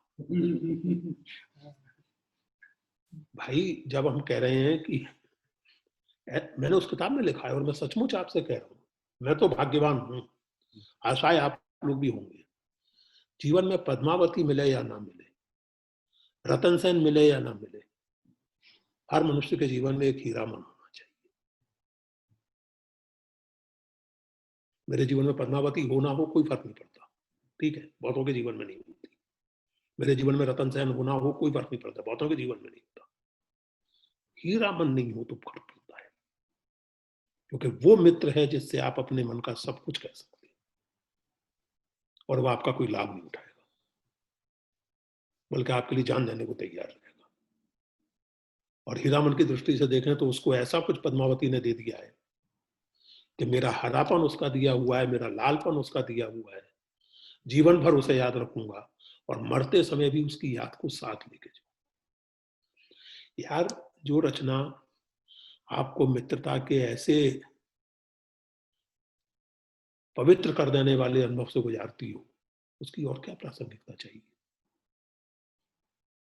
पद्मावत पढ़ लीजिए, ये बहुत प्रासंगिक होगा दोस्ती को समझने के लिए, प्रेम को समझने के लिए, और ये समझने के लिए कि जिससे हम कंपोजिट कल्चर कहते हैं, उसमें हिंदू और मुसलमान का या दूसरे समुदायों का परस्पर संबंध मांस और नाखून का संबंध है।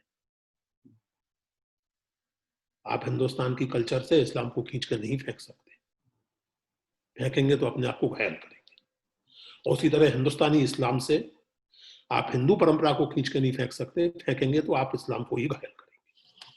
मेरे ख्याल से ये 3-4 प्रासंगिकताएं मैंने अंडरलाइन की हैं, ये आप लोगों के सवाल के लिए पर्याप्त होंगी। हाँ राजकुमार जी।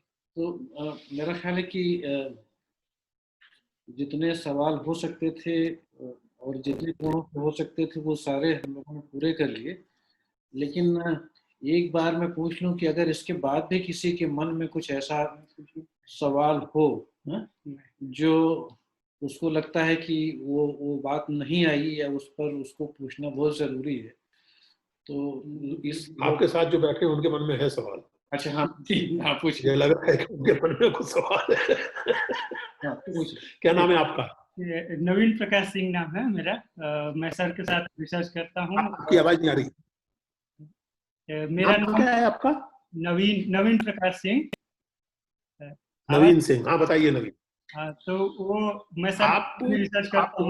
माइक के करीब आप ऐसा कीजिए, राजकुमार जी जहाँ है, राजकुमार जी सरक जाएं, आप थोड़ा करीब आइए तो हाँ अब बेहतर आएगी शायद आवाज। आप बताइए। मैं सर के साथ ही रिसर्च करता हूँ प्रबोध चंद्रोदय की परंपरा पर, उसकी हिंदी परंपरा पर। तो मेरा सवाल नहीं था, वो एक तरीके की जिज्ञासा थी कि ये पद्मावत पूरी एक प्रेम की जो प्रेमाख्यान है उसकी एक परंपरा है और वो शायद झांसी के पद्मावत से पहले भी दामोदर के हाँ, चंदायन से माना जाता है, मुल्ला दाऊद से नहीं। वो सिर्फ और सिर्फ पद्मावत की कथा को लेकर जो एक परंपरा है, लखन सिंह पद्मावती दामोदर कवि की, या लक्ष्योदय के पद्मावत, हेमरतन की लखन सिंह पद्मावती, और जटमल नहर का गोरा बादल की कथा। तो आपने, नवीन जी एक मिनट, मैं समझ गया आपका सवाल, ठहरिए। आपने मेरी पुस्तक पढ़ी है? Padmavat an epic love story? नहीं पढ़ी है तो पढ़ लीजिए। ये बहुत रोचक बात है। जिन दोनों पुस्तकों का आपने नाम लिया, गोला बादर्री बात और गोला बादर्री चौपाई, ये दोनों पुस्तकें पद्मावत के बाद लिखी गई, पद्मावत के कम से कम 60 साल बाद। जाहिर है मौखिक परंपरा में कहानी रही होगी, लेकिन इसे लिपिबद्ध करने वाले व्यक्ति मेरी जानकारी में जायसी पहले है। जो राजस्थान की जिन किताबों का आपने नाम लिया, उसके बाद एक और किताब खोज में मिली है। 3 किताबें हैं जो पद्मिनी का किस्सा उस जमाने की, तीनों की तीनों जायसी के कम से कम 60 साल बाद लिखी। मैंने अपनी किताब में लिखा है कि आमतौर से कवि जो हैं वो इतिहास की घटनाओं को काव्य में बदलते हैं। जायसी ऐसे अनोखे कवि हैं जिनकी कवि कल्पना ने इतिहास का निर्माण किया। ठीक है। जायसी के पहले पद्मावती का जो उल्लेख मिलता है, एक सटल उल्लेख मिलता है केवल, वो भी उस किताब में जिक्र है। मेहरबानी करके वो किताब पढ़िए, Padmavat an epic love story. Jayasi के कुछ समय पहले की पुस्तक है छिताई चरित। छिताई चरित में उल्लेख है पद्मावती का इस रूप में कि वो अलाउद्दीन कहता है कि मैं पद्मावती को हासिल करना चाहता था लेकिन असफल रहा। और बाय द वे, छिताई चरित में अलाउद्दीन एक बहुत ही डिफरेंट फॉर्म में, बहुत ही ह्यूमन फॉर्म में सामने आता है। इसलिए से वो पद्मावत की टक्कर की कविता नहीं है छिताई चरित, कहीं दूर दूर तक नहीं छूती वो पद्मावत को। लेकिन अलाउद्दीन के कैरेक्टर को जिस तरह, वो 2-3 कवियों की रचना है, अलाउद्दीन के कैरेक्टर को उन 2-3 कवियों ने जिस तरह इमेजिन किया और कंस्ट्रक्ट किया है, वो लाजवाब।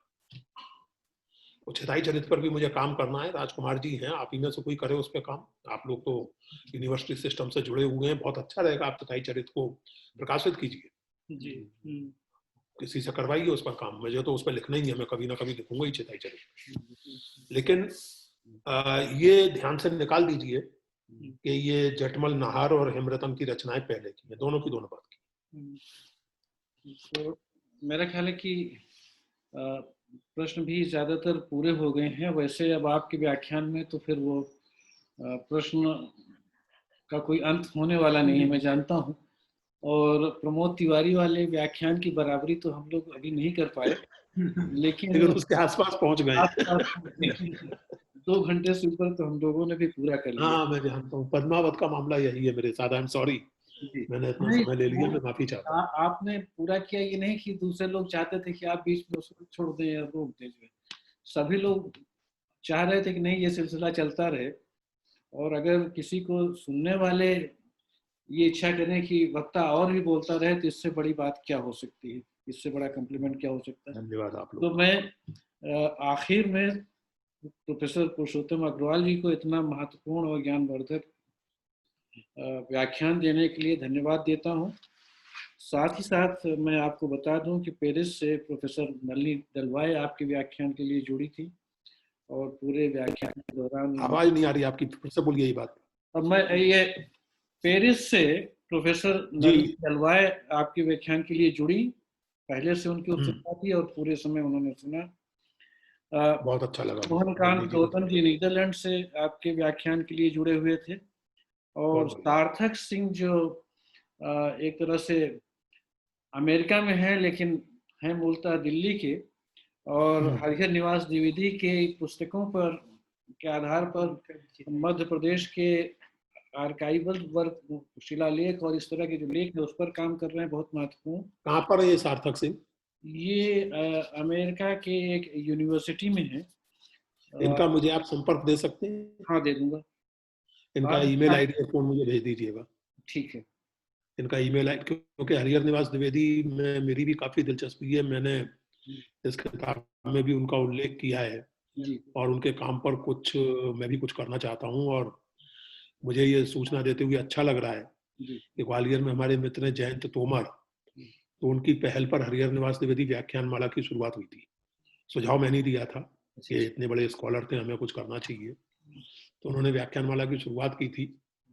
और जैसा होता है ऐसे कार्यक्रमों में, पहला व्याख्यान मैंने दिया था, दूसरा नंदकिशोर आचार्य ने दिया था, तीसरा नहीं हुआ। लेकिन सर इस पुस्तक में मेरा भी एक निवेदन है कि द्विवेदी जी की बहुत सारी किताबें तो मिल जा रही हैं, लेकिन अभी भी 7-8 पुस्तकें ऐसी हैं जो कहीं से भी नहीं मिलती, और उनके सुपुत्र से निवेदन कीजिए तो वो तो सुनने से रहे, वो तो कुछ करने वाले नहीं हैं। लेकिन अगर कहीं से उनकी सारी किताबें, उसका पीडीएफ प्रिंट वर्जन या कुछ भी उपलब्ध हो, सुपुत्र के अलावा और कोई जरिया नहीं है। नहीं वो तो लाइलाज है, मुझे नहीं लगता है कि नहीं तो वो उनका इलाज किया। सुपुत्र मेरे मित्र हैं, अच्छे मित्र हैं, मैं उनसे बात कर सकता हूँ। मैंने तो हार मान लिया उनसे निवेदन कर। नहीं वो बात करेंगे उनसे जी। वो हार तो मैंने भी ऑलमोस्ट मान रखी है, लेकिन फिर भी पीछे पड़ा जा सकता है उनके। लेकिन ये सही है। देखिए राजकुमार जी, छताई चरित की जो द्विवेदी जी वाली प्रति थी जो उन्होंने संपादित की है, छताई चरित जो द्विवेदी जी ने संपादित करके प्रकाशित की है, वो मुझे उन्हीं ने दी थी, द्विवेदी जी के पुत्र, वो मुझे वहीं से मिली थी। तो उम्मीद है कि और भी मिल जाएगी। धीरज से उसमें लगना पड़ेगा, लेकिन मिल जाएगी। नहीं ये एक मुझे लगता है बड़ा काम होगा कि कम से कम हाँ, ये डेफिनेटली बड़ा काम होगा। देखिए मैं आपको एक चीज बताऊं, हरिहर निवास द्विवेदी को रीडिस्कवर करके हिंदी एकेडमिक्स अपना बहुत भला करेगी। नहीं खैर, हिंदी कमाल का काम उनका है। हिंदी एकेडमिक्स को अपने भले की कोई चिंता नहीं है। वो उसका कोई क्या कर सकता है। हरिहर निवास द्विवेदी का काम ऐतिहासिक है, इसमें कोई संदेह नहीं। मगन है ग्वालियर के इतिहास पर, छताई चरित, ग्वालियर का इतिहास, तोमरों का इतिहास, कमाल का काम है पंडित जी का, इसमें कोई संदेह नहीं है।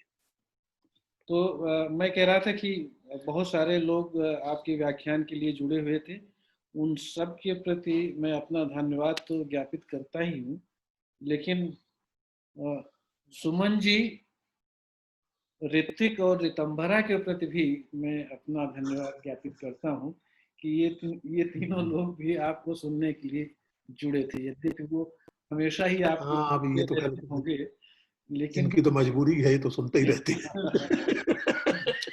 लेकिन आज अपनी स्वेच्छा से वो आपके साथ तो बहुत अच्छा लगा Rajkumar ji, thank you very much सभी मित्रों को, और तमाम जो लोग विद्वान लोग और जगह से जुड़े, नीदरलैंड से, पेरिस से, सभी का धन्यवाद। सार्थक का एड्रेस वगैरह आप मुझे दे दीजिएगा, और बाकी सब दोस्तों को, आप सब लोगों को बहुत बहुत धन्यवाद। नमस्ते, थैंक यू वेरी मच।